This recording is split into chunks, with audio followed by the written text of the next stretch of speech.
नमस्कार. भारतीय इतिहास संकलन समिती कोकण प्रांत आणि बोरिवली सांस्कृतिक केंद्र यांच्या वतीने आयोजित केलेल्या इतिहास कट्ट्यावरती तुम्हा सगळ्यांचं मनपूर्वक स्वागत. एका अत्यंत अभिमानाच्या अशा या संध्यकाळी, अभिमान यासाठी कारण 2 पर्व आणि खूप विस्तृत मोठी पर्व. पहिलं पर्व 17 भागांचं म्हणजे 17 महिन्यांचं आणि दुसरं पर्व 18 महिन्याचं. जगदंबेचे 18 हात, तसा 18 पर्व स्त्री शक्तीचे. 17 आणि 18 एवढे भाग म्हणजे जवळजवळ 35 महिने हा इतिहास कट्टा चालू आहे. आणि आज या दुसऱ्या पर्वाच्या सांगतेला म्हणजे गोष्ट तिचीच्या शेवटच्या गोष्टीसाठी आपण सगळे जमलेलो आहोत. तुम्हा सगळ्यांचं मनपूर्वक स्वागत आणि अभिनंदन, कारण तुमच्यामुळेच हा इतिहास कट्ट्याचा हा टप्पा आपण गाठू शकलो.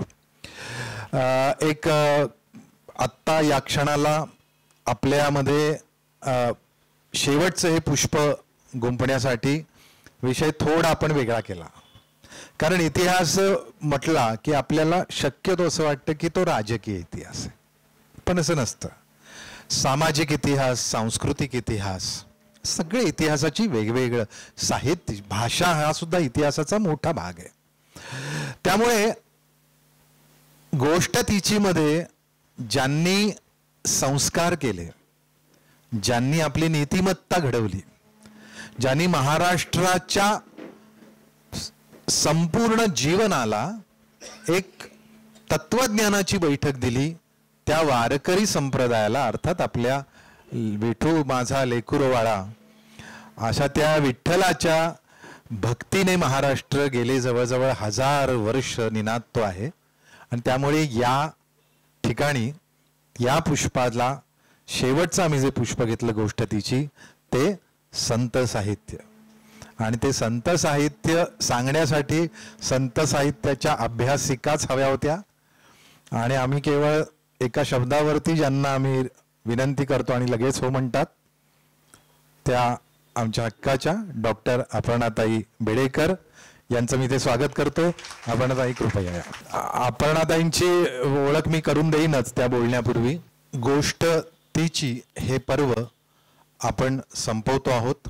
मला कल्पना आहे की भारत माता म्हणजे डॉक्टर जामखेडकर सर, जे भारताचे ज्येष्ठ श्रेष्ठ अशा इतिहासकारांमध्ये ऋषितुल्य नाव आहे, आणि आपल्यामध्ये येऊन, कारण ते कोकण प्रांताचे आपले अध्यक्ष आहेत, त्यांनी हा विषय घेतलेला होता की तुम्ही स्त्रियांचा इतिहास मांडला पाहिजे. याचं कारण भारत माता हा शब्द हा आणि भूमी हा शब्द हा या इतिहासाचा प्राण आहे. त्यामुळे माता भूमी ते भारत माता असं पुष्प त्यांनी स्वतःच बांधलं होतं. त्यामुळे या संपूर्ण पर्वाला एक वेगळा अर्थ आणि वेगळी उंची प्राप्त होत होती. आणि यात आलेल्या अनेक इतिहास अभ्यासकांनी आपापलं पर्व संपूर्ण, ज्याला असं आपण म्हणूया की ये हृदयचे ते हृदयी घातले, अशा रीतीने आपल्यापर्यंत पोहोचवलं. अर्थात यातल्या ज्येष्ठ अभ्यासिका आणि आपल्या सगळ्यांच्या आदरणीय डॉक्टर आसावरी बापट पण आज खास अपर्णाताईंनी ऐकायला, कारण यांनी आपल्याला गेल्या वेळेला जी गोष्ट सांगितली ते दुसऱ्या ज्या गोष्टी ऐकायला येतात. आणि हेच या इतिहास कट्ट्याचं वैशिष्ट्य आहे की आमच्यापैकी जे इतिहास अभ्यासक म्हणून स्वतः प्रसिद्ध, ज्यांची मोठी मोठी व्याख्यानं होतात, ते दुसऱ्यांच्या गप्पा किंवा त्या व्याख्यानं ऐकायला का येतात, याचं कारण इतिहास कट्ट्यावरती हा कट्टा हा खऱ्या अर्थाने इतिहासाच्या गप्पांचा आहे. आपण त्याचं टायटलच दिलंय गप्पा इतिहासाच्या, गोष्टी माणसांच्या. आणि जिथे माणूस म्हणून येतं तिकडे हे सगळे मान पान प्रतिष्ठा पद हे सगळं संपतं. माणूस पण म्हणजे एकाने दुसऱ्याशी बोलणं. संत साहित्यातील स्त्रिया, आणि ते पण वारकरी संप्रदायातल्या, कारण या सगळ्या स्त्रिया या गोष्ट तिची मध्ये अखेरीला का आल्यात? कारण मी म्हटलं की स्त्री ही पराक्रम गाजवते, ती दिगंतरापर्यंत सगळंच्या सगळं साकार करते, कारण ती भारत मातेसारखी स्त्री शक्ती आहे. पण सगळ्यात महत्वाचं काम तिने आजवर केलेलं आहे ते म्हणजे घराघराला भरण पोषण तर केलेलं आहे, पण संस्कार दिलेले आहेत. त्यामुळे आज भारत जो संस्कारक्षम आहे, भारताची नीतिमत्ता आहे. मी मगाशी असं त्यांना म्हटलं वाघ आधीच बसलाय.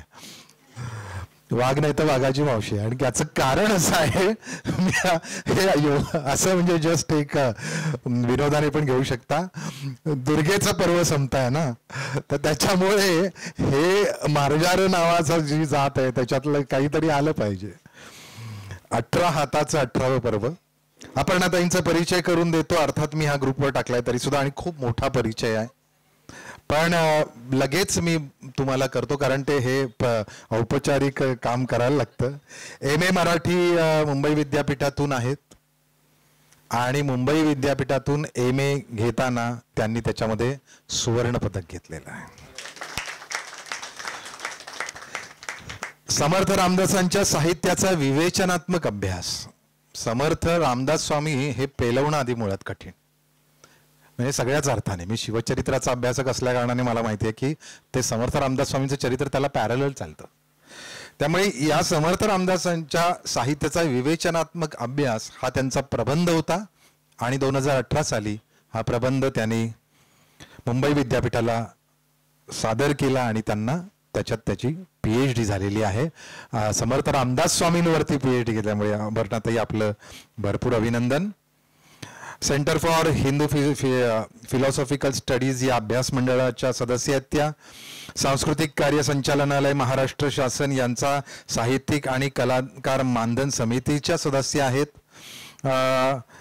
आजवर शेकडो कार्यक्रमांचं त्या फारच अप्रतिम बोलतात, म्हणजे अभ्यासक म्हणून व्याख्यान वगैरे देतात, त्याच्यावर गप्पा मारतात, पण कुठल्याही कार्यक्रमाचं सूत्रसंचालन फार सुंदर करतात, कारण जीवा ही आमची सरस्वती. आणि अशी ओघवती वाणी ही त्यांना लाभलेली आहे, कारण अर्थात संत साहित्याच्या अभ्यासकाला वाणी शुद्ध होते आणि प्रवाही होते हे सांगायला नको.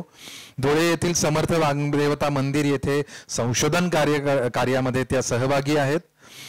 आत्ता तुम्हाला माहिती असेल तर महाराष्ट्र टाइम्समध्ये त्यांचं सदर आहे, तुम्ही बघत असाल 3 लेखकांचं सदर आहे.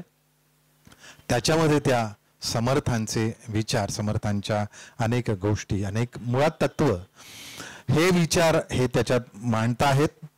खूप मोठा परिचय. अपर्णाताईंनी मला पाठवूनच वॉर्निंग दिलेली आहे, लवकर संपवा, कारण बोलायचा वेळ नक्की कमी होतो. आज आपण बहिणाईंचं वाक्य, त्याने मी विचारलं होतं की शीर्षक काय देऊया, तर विषय साहित्याचा आहे त्यामुळे शीर्षक साहित्यासारखं आलेलं आहे. एरवी आपले विषय हे सगळे इतिहास अभ्यासकांचे विषय असतात, त्यामुळे आपण थेट लिहितो, पण यावेळेला विषयाला मी त्यांना विचारलं शीर्षक काय असावं, त्यावेळेला त्यांनी फार सुंदर शीर्षक दिलं, तिनेच गगन झेली आले. आणि हे किती सुयोग्य आहे शीर्षक. आणि ते बरोबर परवाच्या शेवटी की इतके आपण 18 मालिकांची एंड करताना आपल्याला कळलं की का आपण गोष्ट तिची ऐकली इतकी, कारण तिनेच गगन झेली आली. कारण ती किती आहे की घराघरापासून ते आभाळापर्यंत तिने सगळं सावरलेलं, इतकं व्यापलेलं आहे, आणि त्यामुळे ते शीर्षक अत्यंत योग्य आहे. 5 स्त्रिया, 5 संत साहित्य. खरं तर संत साहित्यामध्ये भरपूर स्त्रिया आहेत, सगळ्यांचे उल्लेख, सगळ्यांचा अभंग, सगळ्यांचं तत्वज्ञान हे सगळं एका याच्यामध्ये आणणं खूप कठीण होतं, त्यामुळे त्यांनी सिलेक्ट केलेले आहेत. आपण ऐकून घेणार आहोत संत साहित्याच्या वेगळ्या अंगाने पण स्त्रियांचा अभ्यास. अपर्णाताई बोलायला सुरुवात करते तोपर्यंत मला हे पुढची लगेच मी अनाउन्समेंट करतोय. आपण पुढच्या महिन्यापासून नवीन पर्वाला सुरुवात करतो, आणि हे पर्व खूप मोठं असणार आहे. यासाठी असणार आहे कारण एवढ्या मोठ्या भारताच्या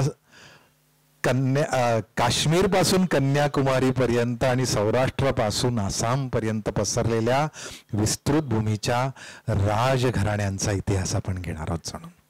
आणि प्रत्येक राजघराण्यावर एक एक अभ्यासक येणार आहे, आणि त्या त्या राज्यघराण्याचा अभ्यासक येणार आहे.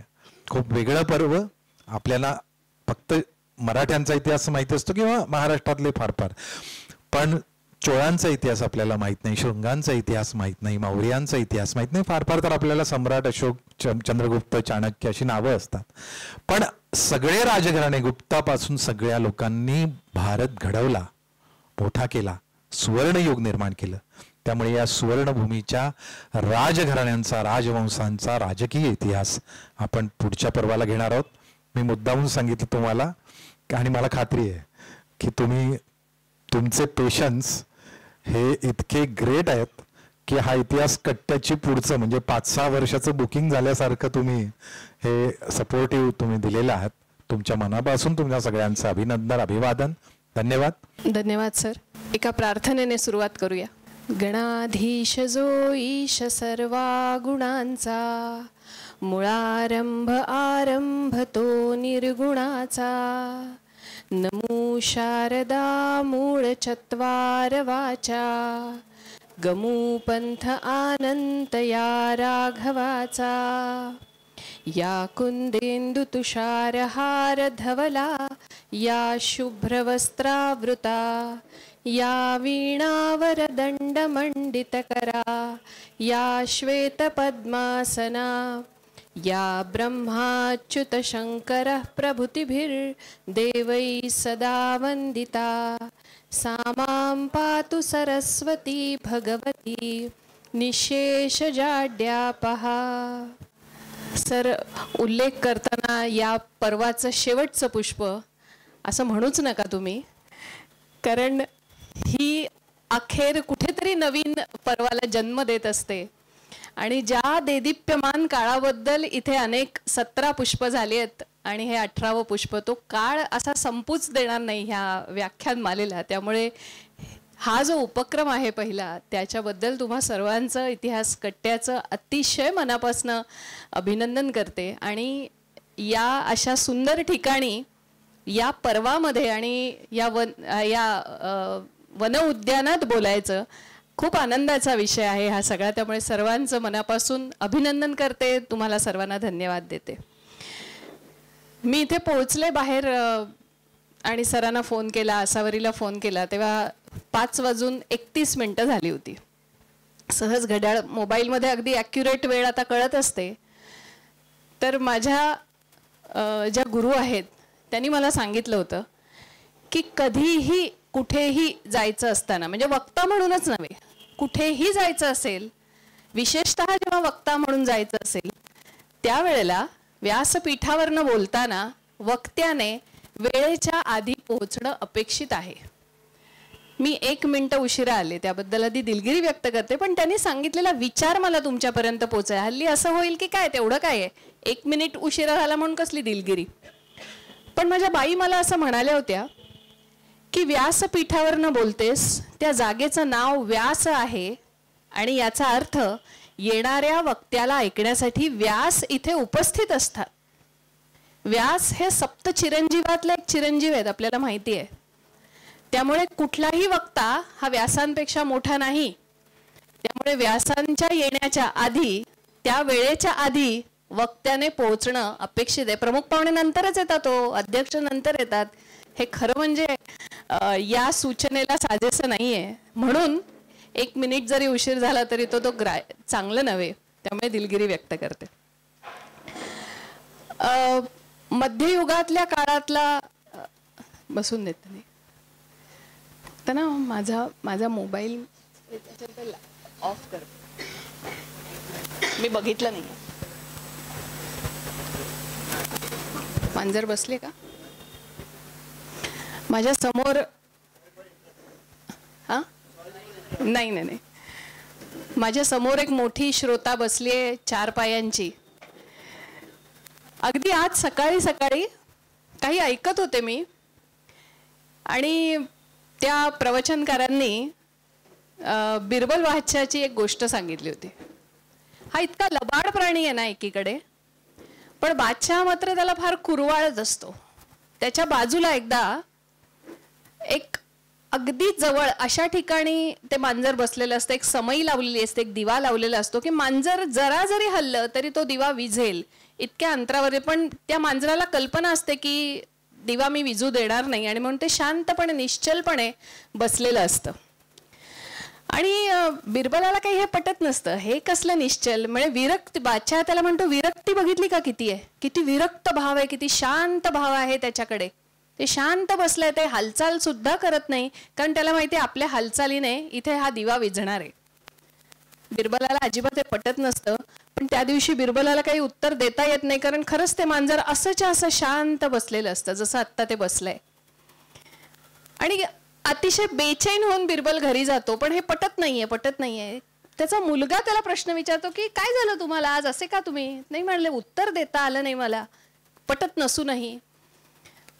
तर सगळी ही गोष्ट बिरबल आपल्या मुलाला सांगतो आणि तो म्हणतो की ठीक आहे, असं करूया, उद्या याच वेळेला संधी काळात जेव्हा दिवे लागणीची वेळ होते आणि बादशाह तिथे असेल, मला घेऊन चलता का.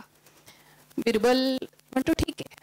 दुसऱ्या दिवशी जातो मुलाला घेऊन आणि द्वारपालाला सांगतो की माझं पुन्हा एकदा, काल मी आलो होतो, माझं पुन्हा एकदा काम आहे, मला आत्ता भेटायचं आहे बादशहांना आणि माझा मुलगा पण सोबत आहे म्हणून सांगा. आत्मनं परवानगी येते, हे दोघंही जण आत जातात. मुलाने काय केलेलं असतं माहितीये का, त्या मांजराची विरक्ती, ज्या विरक्तीवरती बादशाह त्या मांजराला कौतुक करत असतो, ती विरक्ती त्याला तपासायची असते. म्हणून हा मुलगा दिवसभरातल्या प्रयत्नांनी 2 उंदीर खिशात ठेवून घेऊन आलेला असतो. आज जातो आणि त्या उंदराच्या शेपटीला एक बारीकसा दोरा बांधून त्या मांजराच्या पुढ्यात टाकून पुन्हा खेचत असतो. असं 2-3 वेळा केल्यानंतर मांजर नक्कीच हलतं. हो, असं कसं हलणार नाही ते. आणि तेव्हा तो मुलगा बादशहाला सांगतो की असं आहे की विरक्ती कोणाला शोभून दिसते, सगळं काही आहे, सगळं काही उपलब्ध आहे, म्हणजे दाणे पण आहेत आणि दात पण आहेत, पचवायची ताकद आहे, सर्व काही मला मिळतंय, तरीही मी कृतार्थ आहे, तरीही मी अत्यंत संयमी आहे. कळलं त्याला. त्यामुळे विरक्ती ही कुणाची, म्हणजे मला या मुद्द्याकडे यायचंय की ज्या ह्या स्त्रियांच्या बाबतीत तुम्ही ऐकलंय, त्यांच्याकडे प्रत्येकीकडे काही विरक्ती असेल असं मी म्हणत नाही, पण असे काही देदीप्यमान गुण आहेत की जे आपल्याला आपल्या आयुष्यातला मार्ग दाखवत राहतात. त्याप्रमाणे ह्या मुक्ताबाई असतील, जनाबाई असतील, वेणास्वामी असतील, बहिणाबाई असतील, या सगळ्या जणींनी कुठे ना कुठेतरी हा मार्ग आपल्यासमोर प्रशस्त करून ठेवलाय. काय होतं, मला माझ्या एका मराठीच्या प्राध्यापक बाईंनी हा प्रश्न विचारला होता. म्हणजे मला हे सांगायला तुम्हाला खरंच खूप आवडेल, कारण आपण सगळ्यांनी ह्या इतिहासाचा मागोवा घेतलाय. आज 18 व्याख्यानातनं किंवा आपल्या अभ्यासातनं आपण त्याचं चिंतन करताय. त्या बाईंनी मला विचारलं की काय मिळतं तुला हे जुनं वाचून. म्हणजे हा प्रश्न जर का मराठी भाषेशी, इतिहासाशी किंवा या सगळ्या साहित्याशी निगडीत नसलेल्या कुठल्या तरी एखाद्या कॉन्व्हेंट विद्यार्थिनींनी कोणीही प्राध्यापिकेने विचारला असता तर कदाचित त्याला एक वेगळा आयाम असता. ज्या बाई मला मराठी शिकवत होत्या त्यांनी मला विचारलं तुला जुनं वाचून काय मिळतं. आता उत्तर देणं तर भाग होतं आणि कुठेही त्याचा अपमान न करता, कारण त्या प्राध्यापिका होत्या, मी त्यांना असं म्हटलं की बाई, आपण जुनं आणि नवं ह्याची तुमची आणि माझी व्याख्या तपासून बघूया. तुम्ही कशाला जुनं म्हणताय आणि मी कशाला जुनं म्हणतेय, आणि तुम्ही कशाला नवं म्हणताय आणि मी कशाला नवं म्हणतेय, व्याख्या तपासूया. माझ्या दृष्टीने विचाराल तर गेल्या महिन्यात प्रकाशित झालेला एखादा कविता संग्रह, कथा संग्रह, ललित निबंध, काय जे काय असेल, एखादं नाटक असेल, जे काय असेल, ते पुस्तक मी वाचलं आणि माझ्या कपाटात निघून गेलं. गेल्या महिन्यातलं आहे, नवं आहे. पण माझ्या आयुष्यात काही ते मी पुन्हा काढीन आणि मला ते माझ्या संदर्भासाठी सुद्धा घ्यावं लागेल असं वाटत नाहीये. पण माझ्या घरातली, माझ्या टेबलवर असलेली ज्ञानेश्वरी, तिला मी खरंच सांगितलंय की तू कपाटात जायचं नाही. दासबोधाची जागा कपाटात नाही, तो व्यवहाराचा ज्ञानकोश आहे. ज्ञानेश्वरीची जागा कपाटात नाही, कारण शारदेची चंद्रकळे माझी अमृतकण कोवळे, जे वेचिती मने मवाळे चकोरत लगे. ज्या अभिजात भाषेच्या सामर्थ्याची, शब्दाची, सारस्वताची तुलना माऊलींनी साक्षात अमृताशी केली, जी भाषा आपली अभिजात मराठी झाली गेल्या वर्षी, म्हणून आपण म्हणजे ती जेव्हापासून निर्माण झाली त्या दिवसापासून ती अभिजात आहे. हो, फक्त तिला राजमान्यता मिळाली असं आपण म्हणूया. तिचे गोडवे आपण गातो, ती भाषा समजून घेण्यासाठी आणि त्यातली जीवन मूल्य समजून घेण्यासाठी जर ती टेबलावर राहिली नाही तर काही खरं नाही. त्यामुळे 700 वर्षापूर्वी जन्माला आलेली आमची ज्ञानेश्वरी, 350 वर्षापूर्वी आलेला आमचा दासबोध हा जुना होत नाही. आणि गेल्या महिन्यातलं पुस्तक माझ्या दृष्टीने जुनं झालं. कारण शाश्वताची जी मूल्य आहेत त्याच्यातली ती मला इथे कुठे सापडत नाहीयेत. त्यामुळे त्या बाईंना मी असं म्हटलं की जे शाश्वत मूल्यांचा प्रचार आपल्या मतीमध्ये करत असतं त्या गोष्टी शाश्वत आहेत आणि त्या आपल्याला जुन्या म्हणता येणार नाहीत. त्यामुळे माझी दासबोध ज्ञानेश्वरी नक्कीच जुनी नाही. काय आहे हे शाश्वत मूल्य? जसं आत्ता मी त्या विरक्तीबद्दल बोलले, अशी अनेक मूल्य आपल्याला ह्याच्यात सापडत आहेत. आपल्याला ती चौकस नजरेने शोधायला हवेत, एवढं मात्र खरं. हा शाश्वताचा विचार काय आहे जो मला ह्या 5ही जणींमध्ये किंवा सगळ्याच संत स्त्रियांच्या अभ्यास करत असताना, त्याचं चिंतन करत असताना मला वाटतो. कसं आहे, सगळ्या स्त्रियांबद्दल आपण बोलतोय, त्याच्यातला शाश्वतपणा असा की हा उन्नती अवनतीस समुद्र जातो, भास्वान रवीही उदयास्त अखंड घेतो, उत्कर्ष आणि अपकर्ष समान ठेले, या विश्वात आजवर शाश्वत काय झाले. महाकवी स्वातंत्र्यवीर सावरकरांनी एक प्रश्न विचारलाय आपल्याला की जी सर्वात मोठी तत्व पंचमहाभूत आहेत या सृष्टीवरती, हा उन्नती अवनतीस समुद्र जातो, समुद्राला सुद्धा उन्नती अवनती आहे, हा भास्वान रवी ही उदयास्त अखंड घेतो, तो 12 तास दिसतो 12 तास दिसत नाहीये, त्याला सुद्धा तोही अवनतीला जातो, तोही मावळतो, याचा अर्थ तोही शाश्वत नाहीये. उत्कर्ष आणि अपकर्ष समान ठेले, हे तर गीतेने सुद्धा सांगून ठेवलं. मग विश्वात आजवर शाश्वत काय झाले? असं काय शाश्वत आहे की ज्याची मी कास धरू, ज्याचा मी हात धरू? सगळ्या स्त्रियांचा विचार करताना फार लांब जायला नको, आपण आपल्या आईचा विचार करूया. किंवा कुठल्याही छोट्या बाळाला जिथपर्यंत त्याला बोलता येत नाहीये, जिथपर्यंत त्याला सांगता येत नाहीये, जिथपर्यंत त्याला समोर सभोवती काय चाललंय ह्याचं फक्त तो निरीक्षण करतोय, अशा वेळेला ते जे छोटं बाळ आहे ते बाळ काहीतरी एखादं भयानक चित्र बघितलं, भयानक आवाज ऐकला, घाबरलं, तर ते बाळ करतं काय? तर ते आपल्या आईच्या पदरामागे जाऊन लपतं. आता आईला पदर नसेल, आपण ड्रेसच्या मागे, आपण तिच्या आसपास जाऊन तिचा हात धरतं असं म्हणूया. आईचा हात धरतं कारण त्याच्या एक गोष्ट लक्षात आलेली असते, बाकी काही कळलं नाही तरी, की ही आपल्याला सोडणार नाही. बाहेर कितीही उन्नती अवनती झाल्या आणि कितीही उदयास्त झाले तरीही, म्हणजे त्याचं जे काही छोटंसं विश्व आहे त्याच्यात काहीही उलथापलथी झाल्या तरी ही एक अशी व्यक्ती आहे की जी आपल्याला सोडणार नाही, याची त्याला पूर्ण खात्री असते. त्यामुळे ते बाळ त्या शाश्वताचा आधार घेतं. आईचा आधार घेतं म्हणजे काय घेतं? तर शाश्वत मूल्याचा आधार घेतं. तर शाश्वत काय झाले असं जेव्हा सावरकरांनी विचारलं तेव्हा त्याचं उत्तर असंच पुढच्या कुठल्या तरी कवींनी असं दिलं. त्यांचं नावही कवी विनायक हेच होतं. राष्ट्रे बुडाली नृप थोर गेले, कवी नदी मात्र अनंत ठेले, भागीरथीला खळलेश नाही, अखंड रामायण लोकगाही. हे शाश्वत मूल्य कुठे सापडेल माहितीये का? कवी आणि नदी ह्या 2 गोष्टी अशा आहेत की ज्या शाश्वताने आजपर्यंत म्हणजे शाश्वत परंपरेने आपल्यापर्यंत आणल्यात.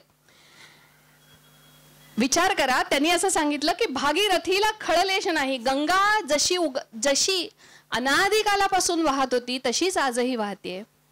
प्रत्यक्ष प्रभू रामचंद्रांचे जन्म जिथे झाला, ज्या नदीच्या काठी झाला, ज्या अयोध्येत झाला, रामचंद्रांचे पाय ज्या वाळूच्या किनाऱ्याला लागले, ती शरयू सुद्धा आजही तशीच वाहते की नाही, काही फरक नाही तिच्यात. त्यामुळे कवी नदी मात्र अनंत ठेले, त्याप्रमाणे या संपूर्ण भारतवर्षात या सुंदर नद्यांच्या सहाय्याने जी संस्कृती वाढली, त्या संस्कृतीमध्ये जे कवी निर्माण झाले, त्या कवींना सुद्धा, त्यांच्या काव्याला सुद्धा शाश्वताचा स्पर्श झालाय. म्हणून रामायण शाश्वत आहे, म्हणून गीता शाश्वत आहे. अगदी साधी गोष्ट बघा ना, गीतेचं प्रयोजनच असं होतं की अर्जुनाला उठवायचं आणि युद्धाला सिद्ध हो म्हणून सांगायचं. अर्जुन युद्धाला सिद्ध झाल्यानंतर वास्तविक गीता तिथे संपली असती तरी चाललं असतं, पण नाही संपली गीता, कारण तुमच्या माझ्यामधलं अर्जुनत्व शाश्वत राहिलंय की. त्यामुळे तुम्हाला आणि मला मार्गदर्शन करायला गीता शाश्वत राहिली. थोडक्यात हे जे काव्य आहे, ज्या काव्याबद्दल आत्ता आपण बोलणार आहोत, ते शाश्वताचा स्पर्श असलेलं काव्य आहे. आणि म्हणून जी मूल्य ह्याच्यात आपल्याला सापडणार आहेत ती आपल्याला आपल्या आयुष्याचा मार्ग सुविहित करण्यासाठी जन्माला आली आहेत. ती शाश्वत मूल्य आपल्याला ह्या 5 जणींमधून शोधायचे आहेत. खरं तर आत्ता सर म्हणाले तसं की 5 जणी ह्या तासाभरात 1.5 तासात मांडणं, मला फक्त एवढंच करायचं आहे की त्यांच्या एक अभंगांच्या आधारे, थोड्याशा चरित्राच्या आधारे मला तुमच्यापर्यंत पोहोचवायचं आहे. आणि त्यांच्या गाथा इतक्या मोठ्या येतो, त्या गाथेपर्यंत तुम्हालाच त्याच्यानंतर जावं लागणार आहे. कारण गोष्ट अशी आहे की किती सांगावं या 5 जणींबद्दल, आणि त्याच्या अलीकडे पलीकडे असलेल्या पण अनेक जणी, की निदान आता मला माहिती आहे मुक्ताबाई कोण होती, जनाबाई कोण होती, कान्होपात्रा कोण होती, हे मला माहितीये तरी निदान. पण ज्या माहीतही नाहीत अशा अनेक संत स्त्रिया या महाराष्ट्राने पाहिल्या, या मध्ययुगातच पाहिल्या. मी काही दिवसापूर्वी एका कार्यक्रमामध्ये ह्या लोकसाहित्यातल्या काही संत स्त्रियांचा नुसता उल्लेख केला होता की ती एक बाई असं म्हणते, काय पुण्य केलं ग तू पंढरीच्या इटे, काय पुण्य केलं ग तू पंढरीच्या इटे, सख्या विठ्ठलाचे पाय तुला गवसले कुठे. हिचं नाव माहित नाहीये मंडळी, नाव गाव काही माहित नाहीये आपल्याला. अशा स्त्रियांचा तो फक्त मला उल्लेख करता येईल, काहीच सांगता येत नाहीये हिच्याबद्दल. की माऊलींनी ज्ञानेश्वरी लिहिली, तुकोबांनी गाथा लिहिली, जी अगदी इंद्रायणीने तरुण वर नेली. इतकं मोठं पुण्य तुकोबांनी केलं तेव्हा तू दिसलास त्यांना, तुझं रूप दिसलं, प्रत्यक्ष विमान पाठवलं तुकोबांसाठी. नाथांनी 4 मोठे ग्रंथ लिहिले, भागवत धर्माचा पाया आणि खांब आधार देणारे. दासबोध लिहिला समर्थांनी, तेव्हा त्यांना राम गवसला. अरे ह्या विटेचं पुण्य काय की युगे 28 तो तिथेच उभा आहे, पुण्य तरी काय केलंस, असं ती एक संत कवयित्री साक्षात विठोबाला विचारते. किंवा वाखरीच्या हिरीवर जोड कंदील झळकती, ज्ञानोबा तुकोबा साधू रिंगण खेळती. तुम्हाला माहित असेल तर वाखरी हे पंढरपूरच्या यात्रेतलं सर्वात शेवटचा टप्पा आहे. म्हणजे वाखरीला इतकं सुंदर दृश्य असतं की सगळ्या पालख्या, म्हणजे मुक्ताईला जनाई भेटते, तुकारामांना नाथ भेटतात, माऊलींना तुकोबा भेटतात, सगळ्या पालख्या जिथे एकत्र येतात. आणि सर्वात मोठं रिंगण पालखीचं जे होतं ते वाखरीत होतं. आणि वाखरीनंतर धावा बोलला जातो. धावा याचा अर्थ असा की समोर कळस दिसायला लागलेला असतो, वाळवंट दिसायला लागलेलं असतं, आणि तिथून कोणी चालत नाहीच, धावतच सुटतात सगळे वारकरी. त्यामुळे हे जे जोडकंदील आहेत त्या सगळ्या पालख्या वाखरीत येऊन भेटले आहेत. आणि ही कवयित्री असं म्हणते की ज्ञानोबा तुकोबा साधू रिंगण खेळती. ज्ञानोबांचा दीप हा ज्ञानाचा दीप आहे, तुकोबांचा दीप हा भक्तिमार्गाचा दीप आहे. असे सगळ्याचं साफल्य जिथे आहे त्या वाखरीत आहे, असं 2 ओळीत सांगणारी कुणीतरी ही कवयित्री आहे, जिची नावं सुद्धा आपल्याला माहीत नाहीत. त्यामुळे या सगळ्या परंपरेला सुद्धा वंदन करून मी माझ्या विषयाकडे येते. मुक्ताबाई ही आपल्याला माहिती आहे, मुक्ताबाई ही माऊलींची सर्वात धाकटी बहीण. हा काळ आहे, आत्ताचं हे जे वर्ष सुरू आहे हे माऊलींच्या जन्माचं 750वं पर्व सुरू आहे. माऊलींच्या जन्माला 750 वर्ष झालेत. त्यांची धाकटी बहीण मुक्ताई. पण मला तुम्हाला ह्या तीची कथा जर का आपण विचार करत असू तर मला ह्या 750 वर्षाच्या मागे थोडंसं अजून 75 वर्ष मागे तुम्हाला न्यायचं आहे. कारण ज्या भाषेची आपण लेकरं आहोत, आपण मराठी ही आपली मातृभाषा म्हणून अत्यंत अभिमानाने सांगतो. या भाषेतलं पहिलं ललित काव्य कुठलं, पहिलं गद्य आख्यान काव्य कुठलं, असं जर का आपल्याला कुणी विचारलं तर ते करणारी, ते आख्यानकाव्य लिहिणारी, ते ललित गद्य लिहिणारी महदंबा ही माऊलींच्या आधीच्या काळात 75 वर्ष आधी होऊन गेले. म्हणजे आजच्या पासून साधारण 825 वर्ष जुना काळ आहे असा विचार करा. त्यावेळेला महाराष्ट्रामध्ये चक्रधर स्वामींचा महानुभाव पंथ हा कार्यरत होता. आणि या महानुभाव पंथाची चक्रधरांची शिष्या महदंबा ही आपल्या मराठीतली आद्य कवयित्री आहे. तर हिच्याबद्दल स्वामींनी म्हणजे स्वामी चक्रधरांनी असं लिहून ठेवलंय की म्हातारी चर्चक 825 वर्षापूर्वीच्या काळात जायचं आहे हा मनाने आपल्याला. आता म्हातारी चर्चक नित्य काहीतरी पुसत असे, असे चक्रधरांचे शब्द आहेत. याचा अर्थ ती चर्चा करत होती, नित्य काहीतरी पुसत असे. तिला प्रश्न पडत होते. अहो प्रश्न पडणे म्हणजे उत्तरं तिला हवी होती. या उत्तरांसाठी ती प्रश्न पडावे तर लागतात.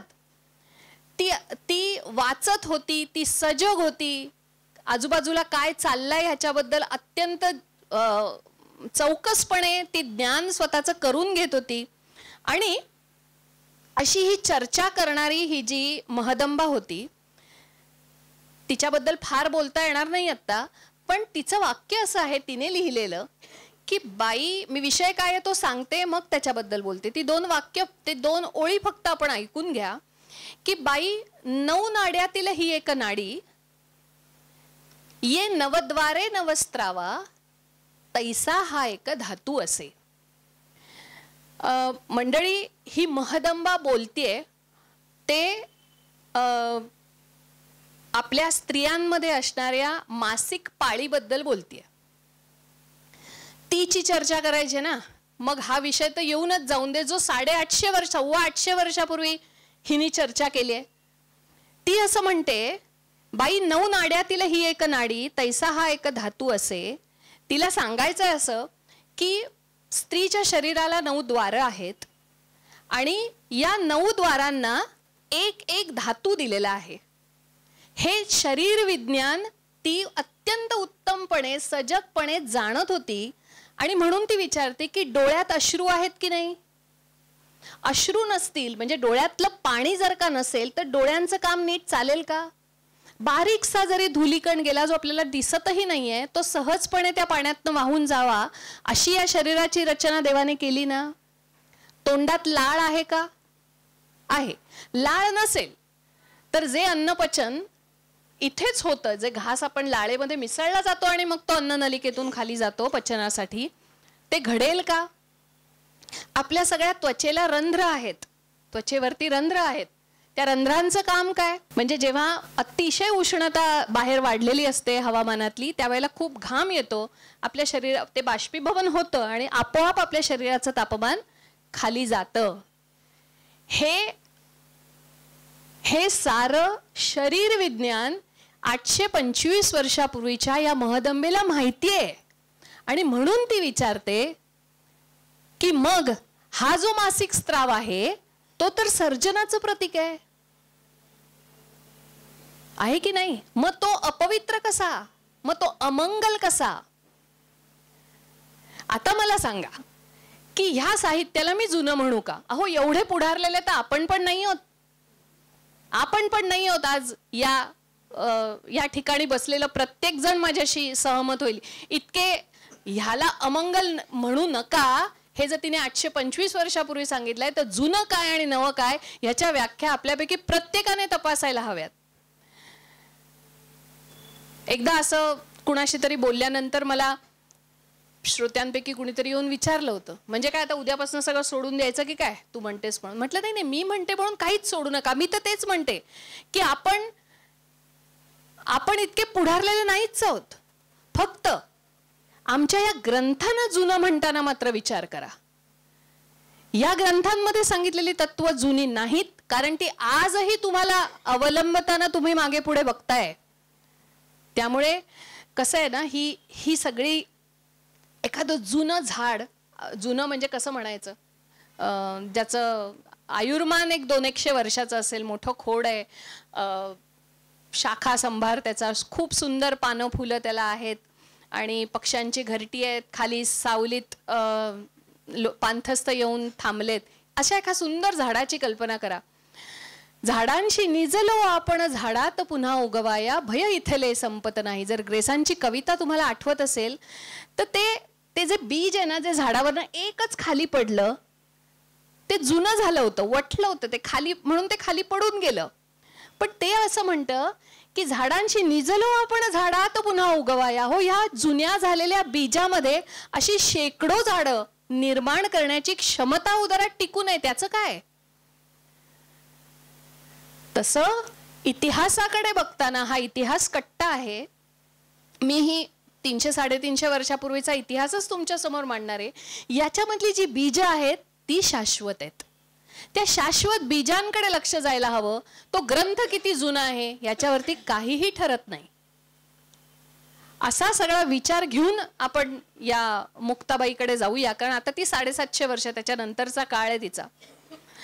निवृत्तीनाथांचं वैराग्य, ज्ञानेश्वरांची केवलम ज्ञानमूर्तीम असं ज्यांचं वर्णन केलं, आणि सोपानदेवांची चिंतनशीलता, असं सगळं घेऊनच जी जन्माला आली ती मुक्ताबाई.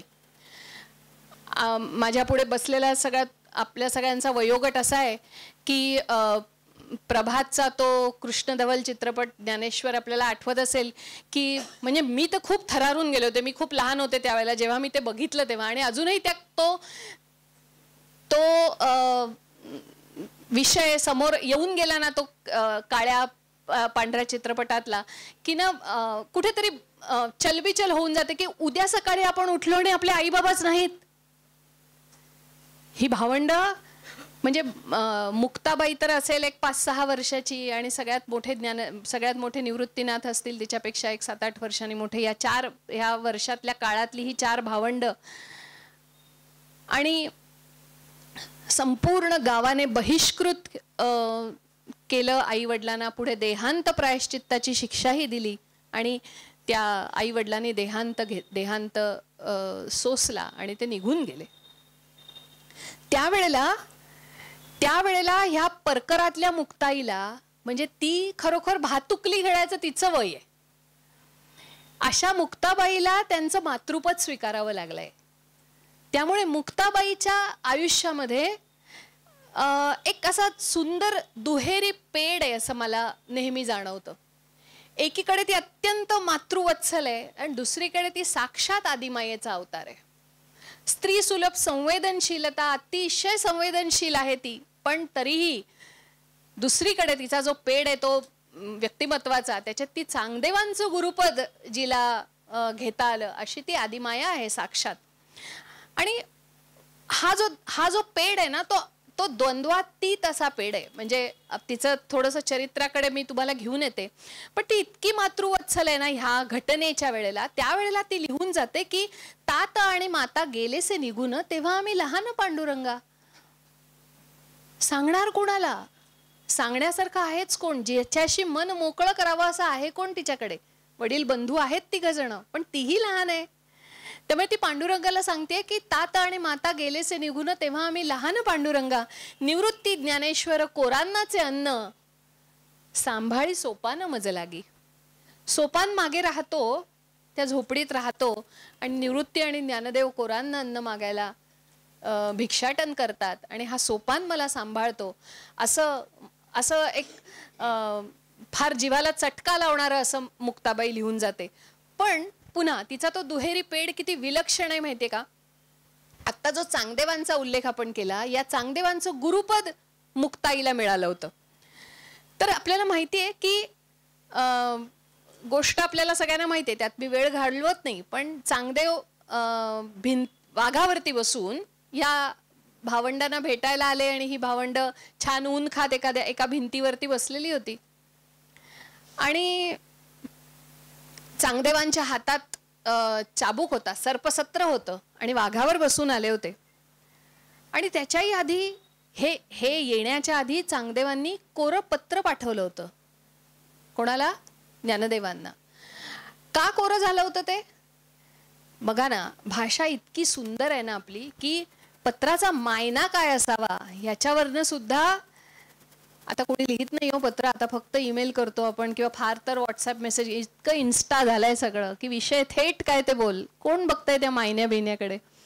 पण ज्ञानदेव वयाने लहान आहेत.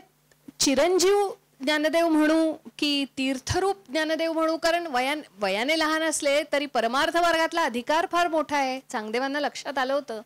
त्यामुळे कोरं पत्र पाठवून दिलं, मायनाच लिहिता न आल्यामुळे. आणि मग शेवटी माऊलींना भेटायला आलेत.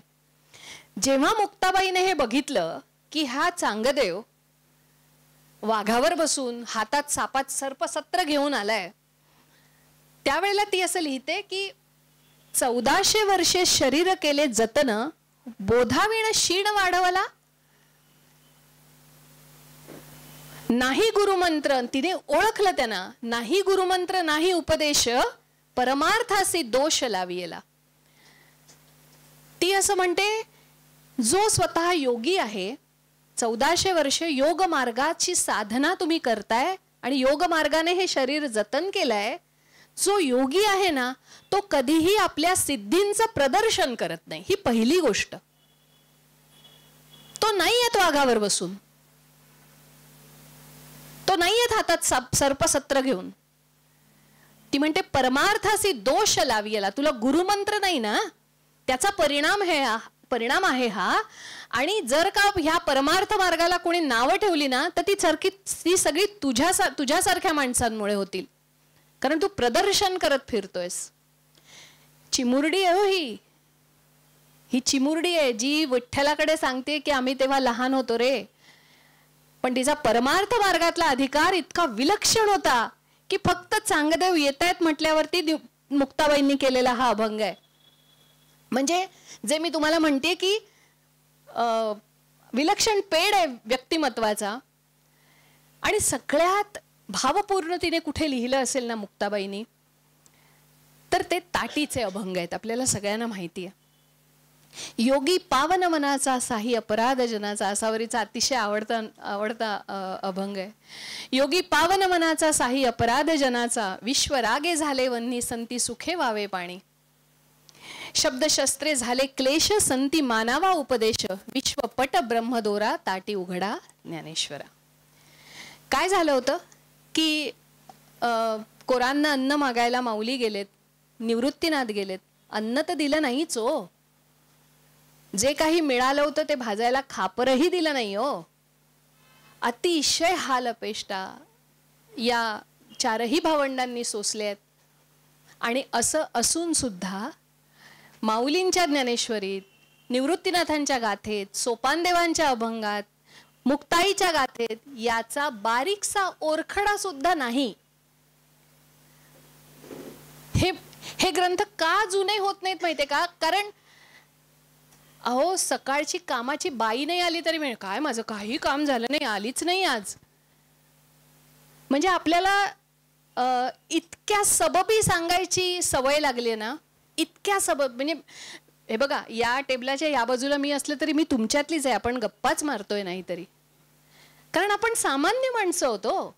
हे सगळे एपिक डिमेन्शनची मोठी माणसं आहेत सगळी. मुक्ताबाई काय, जनाबाई काय, असं आपल्याला करता येणार नाहीये, असं आपल्याला वागता येणार नाहीये.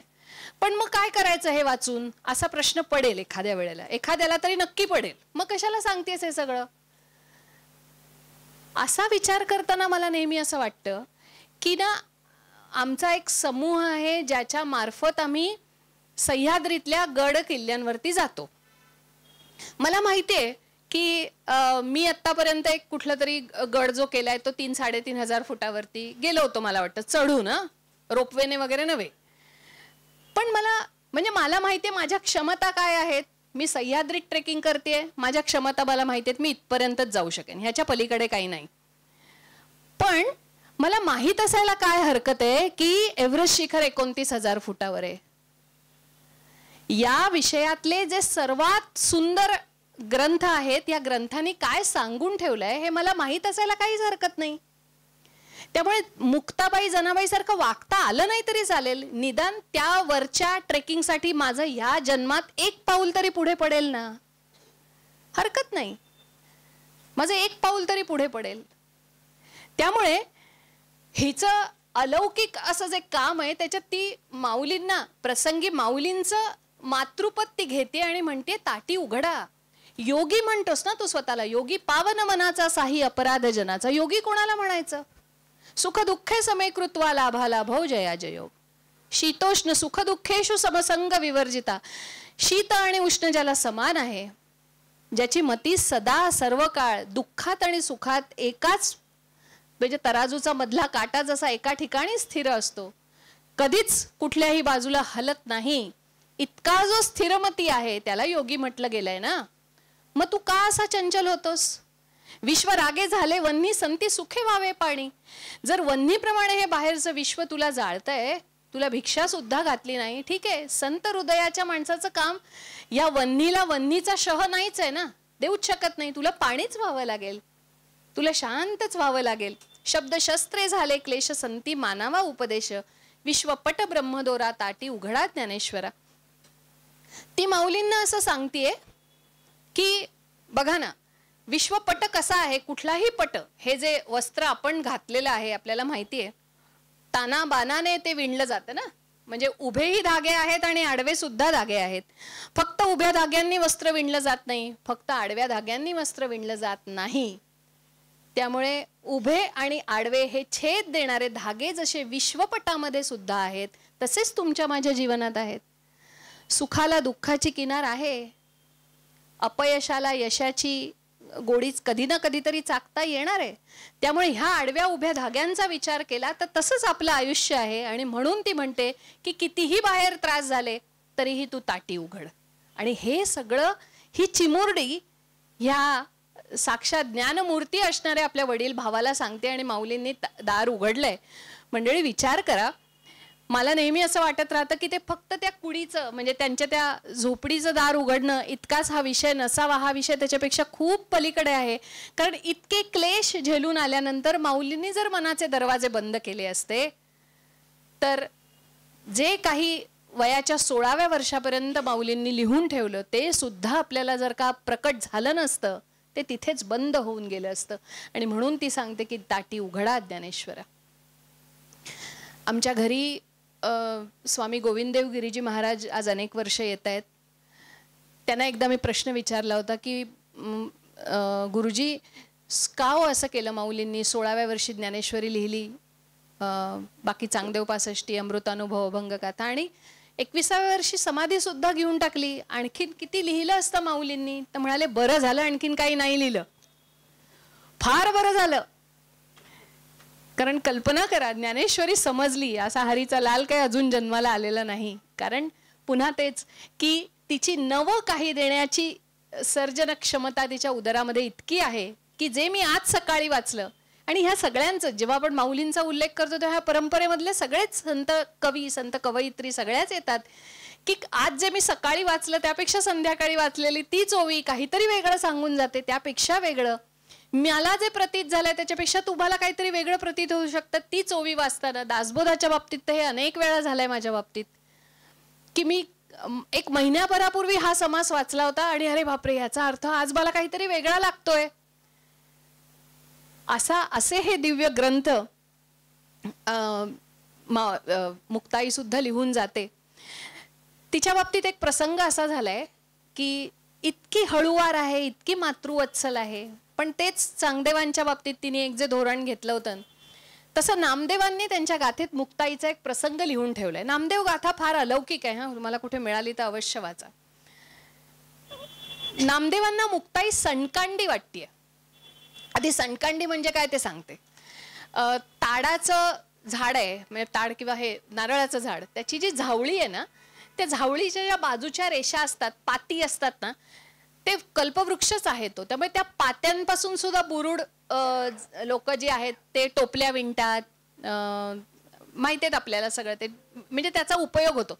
मधली जी काडी आहे ना तिचा काही उपयोग नाही, तिला सणकांडी म्हणतात. तिचा उपयोग एकच आहे, ती जर का बंबात घातली म्हणजे अग्निमुखात घातली तर ती सणकन पेटते.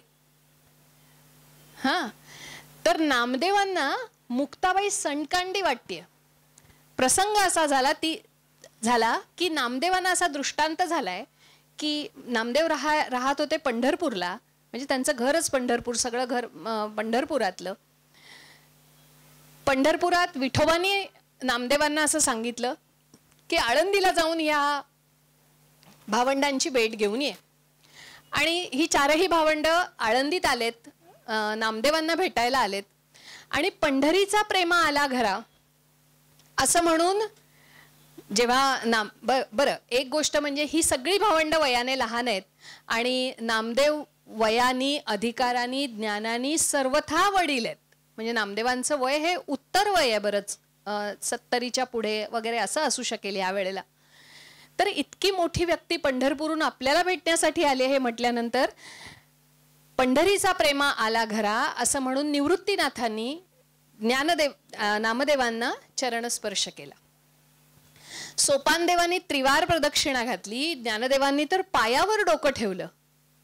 हे सगळं लांबून मुक्ताबाई बघतीये, लांबून बघतीये. आणि ती असं लिहिते, काय झालं होतं की या तिघांना नामदेवांनी नमस्कार केल्यानंतर प्रतिनमस्कार करण्याचं सौजन्य सुद्धा दाखवलं नाही. मुक्ताबाईला आपल्या तीनही वडील भावांची जी काही योग्यता आहे ती ठाऊक असल्यामुळे ती खूप चिडली.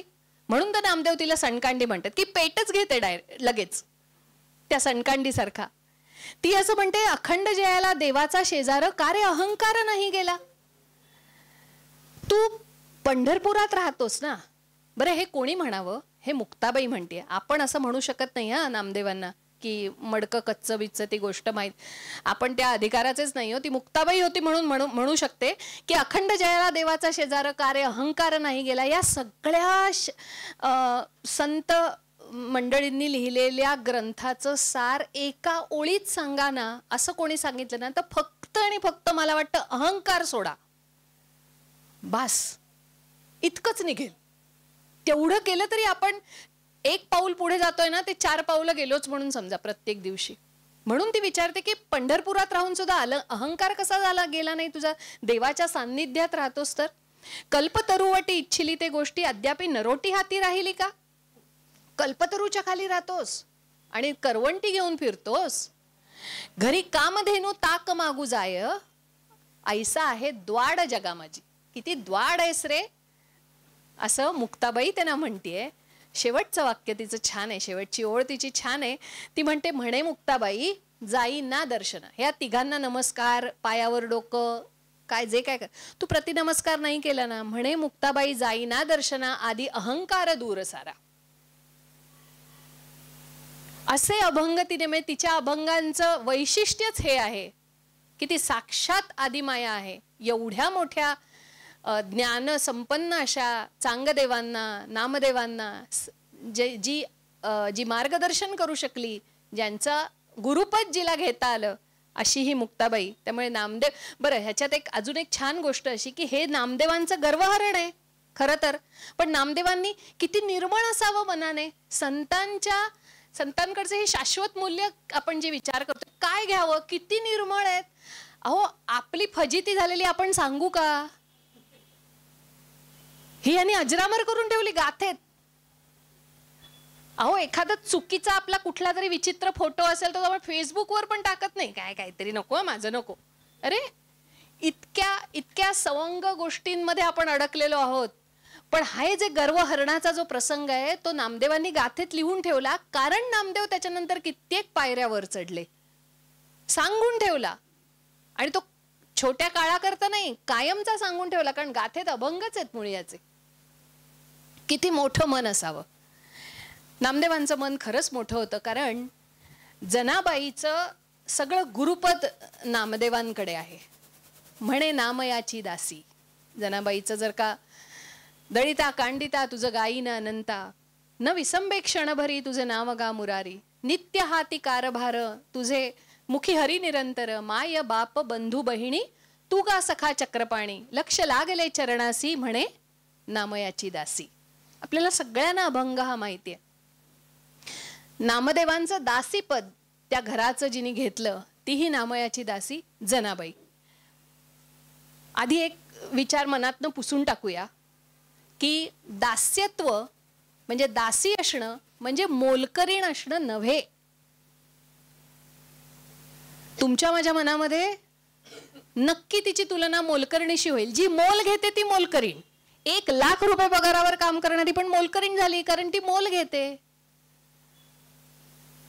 साधा शब्द आहे. त्यामुळे मोलकरणीशी हिची तुलना अजिबात करू नका. श्रवणम कीर्तनम विष्णुस्मरणम पादसेवनम अर्चनम वंदनम दास्यम सख्यम आत्मनिवेदनम.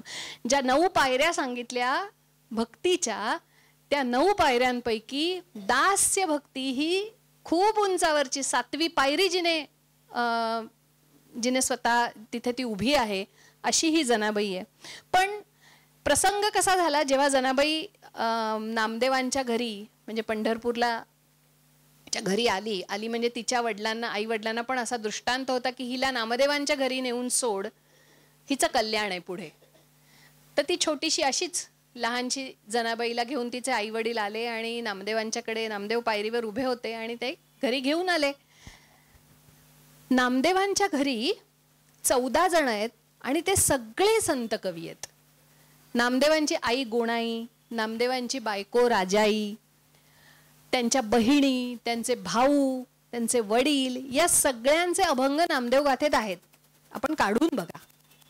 त्यामुळे एका घरामध्ये 14 जण कवित्व, आणि ते सुद्धा हे अशा प्रकारचं पारमार्थिक कवित्व ज्यांना प्राप्त झालंय. अहो, एक ओळ लिहिली तर आपल्याला काय आनंद होतो. म्हणजे लॉकडाऊनच्या काळामध्ये मी मराठीतली वृत्त शिकत होते. वसंत तिलकामध्ये मला एक ओळ लिहिता आली. मी 50 जणांना तरी सांगितलं असेल की मी आज लिहिलं, एक ओळ लिहिली. काय आनंद येतो, खरंच खूप आनंद आहे. पण या घरातली 14 जण संत कवी आहेत. म्हणजे नामदेवांची आई जी गोणाई आहे ती जनाबाईला घेऊन नामदेव जेव्हा, हे सगळं लिहिलेलं आहे, हे माझ्या मनाचं काही नाही, हे सगळे अभंग गोणाईचे आहेत नामदेवांच्या गाथेमध्ये. नामदेवांचं घर हे फार विपन्नावस्थेत होतं. गरिबी होती, अतिशय गरिबी होती. त्याच्यात 14 जण घरातच. तर हिला कशाला आणली 15वी? गोणाईने अभंग लिहिला की हिला कशाला आणलीस एकादशीच्या घरी शिवरात्र? अरे आत्ता सकाळी खायला मिळालं तर संध्याकाळी मिळेल की नाही माहित नाही. आज दोन्ही वेळा मिळालं तर उद्याची वानवा आहेच. अशा वेळ असं तिचं स्वागत गोणाईने केलंय असं नामदेव म्हणतात. त्या गाथेत अभंग आहे तसा. त्यामुळे आली ती घरामध्ये, पण कारण तसा दृष्टांत होता आणि नामदेव तिला घेऊन आले होते. काय केलं नाही जनाबाईने. म्हणजे जरी आपण तिला मोलकरीण म्हणत नसलो, कारण ती मोल घेत नाही म्हणून मोलकरीण नाहीये, पण वस्तुतः त्या कॅटेगरीमध्ये येणारी सगळी कामं, कारण म्हटलंच आपटीने दळिता कांडिता तुझं गायीन अनंता. काय केलं नाही जनाबाईने.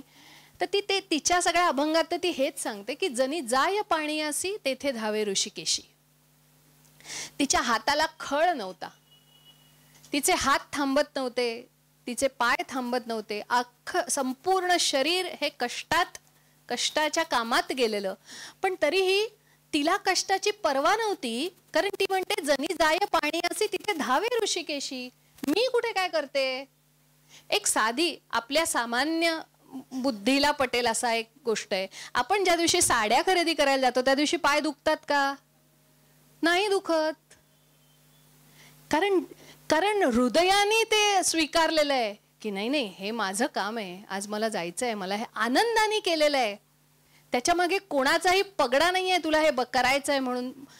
जनाबाईचं समर्पण असं आहे की ती पाणी आणायला गेली ना तरी ते ऋषिकेशासाठी, त्याच्या अभ्यंगासाठी, त्याच्या स्नानासाठी आणतेय. त्याचे कष्टच वाटत नव्हते तिला. तिचे पाय दुखत नव्हते, तिला कष्ट वाटत नव्हते. झाड लोट करी जनी केर भरी चक्रपाणी, तोच करतोय. आणखीन सांगायला नको, आपण सगळे सुज्ञ आहात. जनी जाय शेणियासी उभा राहे तिच्या पाठी. असे तिचे सगळे अभंग असंच सांगतात की तिचं आत्मभान कायम जागृत आहे. त्यामुळे त्या आत्मभानामुळे ना ह्या शारीरिक कष्टांची पर्वा कोण करतो. हे कष्ट शरीराला आहेत, मनाला कष्ट कधीच नाही झाले, कारण तिचं आत्मभान कायम जागृत होतं. पण खरंच सांगते ह्या 14 कवींच्या मध्ये ही जनाबाई राहिली. अतिशय अपरंपार कष्ट तिने केलेत. पण जसं ना आपण निसर्गात बघतो की बाभळीच्या झाडांच्या मध्ये एखादं चंदनाचं झाड अशी लागोपाठ जर का असली तर त्या बाभळीला सुद्धा चंदनाचा सुवास यायला लागतो. तसं ना या संत कवींच्या सान्निध्यात राहिलेल्या ह्या जनाबाईला हा कवित्वाचा अलौकिक स्पर्श झाला आणि ती कमाल अभंग लिहून गेले. जनी उकलते वेणी तुळशीचे बनी, हाती घेऊन या लोणी, डोई चोळी चक्रपाणी. विचार करा की जिचं स्वागतच असं झालं की एकादशीच्या घरी शिवरात्र कशाला आणले, तिला न्हाऊ माखू कोण घालणार आहे. ती गोणाई तर फारच कजाग आहे, तिचे ते अभंग अजून वेगळेच आहेत, पण छान आहेत, कधीतरी काढून बघा. तिला जाता जाता गोणाईबद्दल पण बोलूनच जाते. आता ती हा नाम्या सतत बसलाय देवळात म्हणून ती चिडलेली असायची. लहान बाळ आहे आणि आई सतत शोधतीये, कुठे काही सापडला नाही की नामदेव आपले देवळात. मी छोटं बाळ असताना शेवटी ती एकदा असं बकोटीला धरून, तिने नामदेवानी तसंच लिहिलं, असं घ्यायला धरून ती घेऊन आली. चल आता पहिला घरी. कुठलीही आई करेल तसं ते सामान्य कृत्य आहे. आणि ती गोणाई म्हणजे नामदेवांची आई नामदेवांना घेऊन चालले, बाल नामदेवांना. आणि ती बघते खाली ते बकोटीला धरलेलं बाळ, तर तिला तिथे विठ्ठलच दिसतो म्हणे. ती लिहिते गोणाई. तर ती म्हणतेय की तू कशाला आला रे काळ्या, मी नाम्याला आणायला गेले. हे अभंग येतं तिचे, तू कशाला आला इथे. तर त्या बालरूपातले नामदेव म्हणतात की आई गोणाई, अगं मला सगळीकडे विठ्ठल दिसतो, आता तुला माझ्यात पण विठ्ठल दिसतोय की काय. मी नामदेवच आहे, मला दिसतो ती गोष्ट वेगळी ग, पण तू पण विठ्ठलमय झाली की. मी विठ्ठल नाही आहे, मी नाम्याच आहे तुझा, चल घरी. असे नामदेवांचे आणि गोणाईचे संवाद आहेत. इतके सुंदर अभंग गोणाई लिहिते. असो, पण ती काही जनाबाईचं कौतुक करायला तिथे बसलेली नव्हती. तर जनाबाई जनी उकलते वेणी तुळशीचे बनी, हाती घेऊन या लोणी डोई चोळी चक्रपाणी. मी माझ्या सासऱ्यांना मुद्दाम विचारलं होतं हे लोणी. त्यांनी मला असं सांगितलं की जुन्या काळी आमचं जेव्हा एक रिटेल शॉप होतं त्यावेळेला तिथे संजगिऱ्याची पावडर मिळायची. काय होतं आता मला माहिती नाही, आपण शोध घ्या.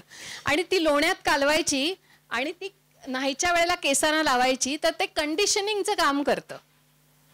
असं आत्तापर्यंत त्यांनी तरी मला सांगितलं होतं की आमच्या दुकानात पूर्वी मिळत असे म्हणे. असो, प्रयोग करायला हरकत नाही. पण जनाबाईसाठी लोणी तो घेऊन आला. माझे जनीला नाही कोणी म्हणून देव घाली पाणी, जनी सांगे सर्व लोकांना हो घाली माझा सखा.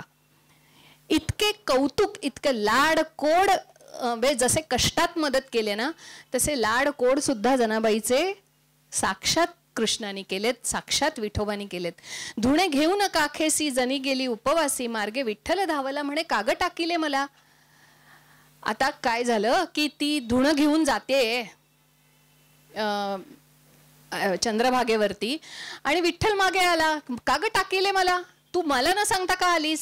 संशोधकांनी, अभ्यासकांनी, विचारवंतांनी या चहू हातेवरती खूप विचार मांडलेत की हे दोन हात जनीचे दोन कृष्णाचे आहेत की तो चतुर्भुज होऊनच आला आणि जनीचा सगळाच भार हलका केला त्यांनी. साक्षात तोच सगळं करत होता. लोकांना दिसायला मात्र ते जनी करतीये, पण साक्षात चहू हाते म्हणजे काय याचा विचार खूप वेगळ्या पद्धतीने केलाय. म्हणजे परकाया प्रवेश करणं म्हणजे काय, किंवा साक्षात दोघांचं एकरूपत्व, अभेदत्व असणं म्हणजे काय. म्हणजे माऊलींनी सुद्धा ह्याचे इतके सुंदर दृष्टांत दिलेत ना, ते आपल्या रोजच्या परिचयातले आहेत म्हणून फक्त मला सांगायला आवडतील की मी तू पण गेले वाया पाहता पंढरीच्या राया, असं माऊलींनी जेव्हा म्हटलं ना, त्याच्यात ते पुढे असं म्हणतात की दर्पणी पाहता रूप न दिसे वो आपुले.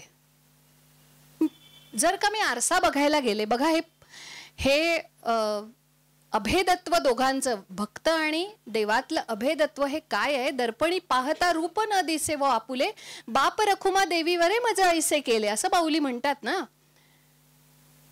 हा अद्वैताचा भाव जनीच्या मनात सतत जागृत आहे की तोच येऊन सगळं करतोय, मी कुठे काय करतेय. जर मी दर्पणामध्ये माझं रूप पाहायला गेले तर अपेक्षित आहे की मला मी दिसावे, तिथेही मला तूच दिसतोयस, मी कुठे. पाया पडू गेले तव पाऊलेची न दिसे, उभाची स्वयंभू असे. पाया पडण्यासाठी कुणीतरी दुसरं असण्याची गरज आहे ना. इथे दुसरं असं काही नाहीच आहे. पाया कोणाला पडू. असं जे परकायेत माऊली जाऊन जी विरहिणीतल्या ह्या गोष्टी सांगतात, ह्या सिद्धांतावरती ह्या स्त्रिया सुद्धा आलेल्या आहेत. जेव्हा आपली चोखियाची महारी म्हणते अवघा रंग एक झाला, वेगळं कुठे काय आहे. चोखोबांना महाद्वाराचे दरवाजे बंद होते हो, पण ती म्हणते की ठीक आहे मी आत येऊ शकत नाही पण तू बाहेर येऊ शकशील, तुला कोणाची अडकाठी आहे. अवघा रंग एक झाला, रंगी रंगला श्रीरंग. असा एक रंग हा सिद्धांतावरती ह्या सगळ्या जणी उभ्या आहेत. किती मोठी गोष्ट आहे ही. सोयराबाई बद्दल तर खूप बोलता येईल. असे एकच अभंग मी तिचा, मला जो नव्याने सापडला तो मी लिहून ठेवला होता या वहीत, की देहासी विटाळ म्हणती सकळ, आत्मा तो निर्मळ शुद्ध बुद्ध. विटाळ विटाळ म्हणजे काय? तो देहाला आहे ना, तो आत्म्याला नाही. मग ठीक आहे, महाद्वार बंद असलं म्हणून काय झालं? तुझा आणि माझा, तू तर तुझं आत्मस्वरूप तर माझ्याच हृदयात आहे की. मला नाही येता आलं तरी काय फरक पडतो? विटाळा वाचून उत्पत्ती ते स्थान, कोण देह निर्माण नाही जगी. कुणालाही विटाळ चुकलेला नाही, त्या विटाळातनच तर जन्म झालाय सगळ्यांचा. मग काय सांगता विटाळाच्या गोष्टी? किती किती पुढारलेल्या आहेत तो या स्त्रिया, किती पुढारलेल्या आहेत. कसं ह्याना जुनं म्हणू? म्हणून पांडुरंगा वाणी तसे थोरी, विटाळ देहांतरी वसत असे. विटाळ देहाला आहे, आत्म्याला नाही, हे ती चोखपणे सांगते. देहाचा विटाळ देहेची निर्धारी, तो तिथेच राहू दे म्हणत असे महारी चोखियाची. विटाळ देहाच्या स्तरावर आहे आणि तो अत्यंत खालचा म्हणजे काय म्हणायचंय, की तो प्राथमिक स्तरावरचा आहे देह. आणि मी ओळखलाय ना, माझा आत्मा हा साक्षात परमात्म्याचा अंश आहे, म्हणून तर तो रंग एक झालाय तुझा आणि माझा. त्यामुळे काही फरक पडत नाही महाद्वाराचे दरवाजे बंद असले तरी, असं चोखोबांची महारी म्हणते. याच्याच आसपासचा काळ आहे कान्होपात्रेचा. कान्होपात्रा आपल्या आजच्या शब्दात सांगायचं तर एका वेश्येची मुलगी होती, गणिकेची मुलगी होती. प्रत्येकीकडे मला म्हणजे ह्या प्रत्येकी बद्दल किती बोलावं असं आहे, कारण प्रत्येकीकडे काहीतरी वैशिष्ट्य, काहीतरी वेगळेपण आहे. कान्होपात्रे ही मंगळवेढा गावची, पंढरपूरच्या अलीकडचं गाव आहे. वारी ज्या गावावरनं जाते ते मंगळवेढा गाव. तर कान्होपात्रेला आईची इच्छा साहजिकच अशी होती की गणिकेचा हा व्यवसाय कान्होपात्रेने पुढे करावा, कारण कान्होपात्रा अत्यंत लावण्यवती होती. तिचं जे वर्णन आहे ना, तिचा खूप लांब सडक केशसंभार, गळ्यामध्ये गंधार होता तिच्या, असं वर्णन आहे. म्हणजे आईचा जो व्यवसाय आहे गणिकेचा, जो वेश्या व्यवसाय आहे, त्यासाठी हवं असणारं सौंदर्य आणि गळा, ह्या दोनही गोष्टींचा पुरेपूर संगम तिच्या ठाई होता. त्यामुळे आईची, ती श्यामा नावाची गणिका होती, तिचा इच्छा तर अशीच होती की कान्होपात्रेने हे असंच करावं. कान्होपात्रेने मात्र आपल्या आध्यात्मिक बंडखोरच होती कान्होपात्रा, तिने या सगळ्याला नकार दिला. मी करणार नाही हे आईला अनेक वेळा तिने सांगितलं, पण आईचं म्हणणं एकच होतं. शेवटी ह्याला सगळ्याला कुठेतरी विरोध हा केलाच पाहिजे हे तिच्या मनाने घेतलं. पंढरपूरची वारी मंगळवेढ्यावरनं पुढे जात होती. त्या यात्रेत, त्या वारीत कान्होपात्रा निघाली आणि पंढरपूरला जाऊन पोहोचली. मी योग्य ते करीन असं आपल्यापैकी आपण प्रत्येक जण म्हणतो, पण ना अयोग्य गोष्टीला नकार देण्याचं, प्रस्थापित जे काही आजूबाजूला प्रस्थापितांचं साम्राज्य आहे, त्या प्रस्थापित व्यवस्थेला नकार देण्याचं सामर्थ्य आपल्यात असतंच असं नाही. कान्होपात्रा मात्र त्याला बंडखोरीने पूर्णपणे नकार देत होती. म्हणजे थोडीशी अगतिक झाली होती ती, नाही असं नाही, पण लाचारपणा न करता ती पंढरपूरच्या देवळात गेली आणि तिथे आपली सेवा द्यायला लागली. पण तरीही मी म्हटलं तसं कान्होपात्रा हे झाकलं माणिक होतं. अतिशय सौंदर्यवती होती आणि ती भजनं गात होती. त्या तिचा आवाज खूप सुंदर होता आणि तिची कीर्ती बिदरच्या बादशहापर्यंत गेली होती. आणि बादशहाने आपले सैनिक कान्होपात्रेला पकडून आणण्यासाठी पाठवले होते. हरिणीचे पाडस व्याघ्रे धरी येले, मजलागी जाहले तैसे देवा. आपल्याला सगळ्यांना तो तिचा हा अभंग माहीत असेल. हरिणीच्या पाडसाप्रमाणे गत झाली देवा. ती विठ्ठलाला आक्रोश करून सांगतेय, मोकलोनी आस जाहले उदास, घेई कान्होपात्रे हृदयात. आता तुझ्याशिवाय कुणीच नाहीये. आईचं घर तर सोडलंच आहे, माझं असं म्हणणारं कुणीच नाही. आईच गणिका आहे, आईच नको त्या मार्गाला लावत होती आणि मी तुझ्यासाठी घर सोडून निघाले. आता तुझ्याशिवाय आहे कोण? अशी साद तिने घातली. तिचा दुसरा अभंग जो आपल्याला सगळ्यांना आपल्या ओठावर आहे, अगा वैकुंठीच्या राया, अगा विठ्ठल सखया, अगा नारायणा, अगा वसुदेव नंदना, पुंडलिक वरदा विष्णू तू गोविंदा, रखुमाईच्या कांता, कान्होपात्रा राखी आता. इथे ना तिने विठ्ठल, हरी, गोविंद, गोपाल अशी नावं न घेता सगळे आकारांत नावं घेतली आहेत. तिला आक्रोश करायचा आहे. तो आकार इतका लांबलाय त्या नावांमध्ये. कधीतरी तो अभंग मुद्दाम यासाठी काढून बघा की आक्रोश आहे तिचा. अगा वैकुंठीच्या राया, अगा विठ्ठल सखया, अगा नारायणा, अगा वसुदेव नंदना, कान्होपात्रा राखी आता. आत्मविश्वास आहे या आकांताच्या मागे, या आक्रोशाच्या मागे एक आत्मविश्वास दडलेला आहे की तो येईलच, तो जाऊच शकत नाही कुठे. आणि मग खरंच तो आला. आणि आपण म्हणतो तसं की ह्या जीवात्म्याचं परमात्म्यात विलीन होणं जे म्हणतात ते प्रत्यक्ष कान्होपात्रेच्या बाबतीत घडलं. आणि कान्होपात्रा विठ्ठलाच्या चरणाशी लुप्त झाली. फक्त 27 अभंग आहेत कान्होपात्रेचे. कुणीतरी मला विचारलं होतं की ह्या 5 जणींमध्ये म्हणजे सगळ्यांच्या गाथा आहेत ना मोठ्या, फक्त म्हटलं नक्षत्रांची संख्या नाही मोजायची, तेज मोजायचं. नक्षत्र 27 आहेत, तसे नक्षत्रासारखे अभंग आहेत तिचे. पतित पावन म्हणविशी आधी, तरी का उपाधी भक्ता मागे. कान्होपात्रेचा विषय इथे का महत्वाचा आहे माहितीये का, की मुक्ताबाईला लौकिक अर्थाने ज्ञानदेव निवृत्तीनाथ सोपानदेवांसारखे गुरु आहेत, गुरुबंधू आहेत. जनाबाईला नामदेव आहेत, बहिणाबाईचे गुरु तुकाराम महाराज आहेत. कान्होपात्रेला लौकिक अर्थाने कुणीही गुरु नाही. आणि ती खरंच पतित आहे, कारण ती ज्या कुळात जन्मली तेच पतितांचं कुळ आहे. मग ती असा प्रश्न विचारते विठोबाला, जेव्हा हे बिदरचे सैनिक आले तेव्हा, पतित पावन कोण म्हणवतं? तू ना. पतित पावन तू म्हणवतो स्वतःला, का मग उपाधी भक्ता मागे? मग का येत नाहीयेस माझं रक्षण करायला? तुझे म्हणविता तुझे अंग संग, उणे पण सांग कोणाकडे. मी तुझी आहे ना, मग तुझे अंग संग जो कोण, तर तो बादशाह मला घेऊन गेला, तर उणे पण कुणाला येईल? तुला का मला? तुला ना, तुला येईल. ती इतका सुंदर दृष्टांत देते.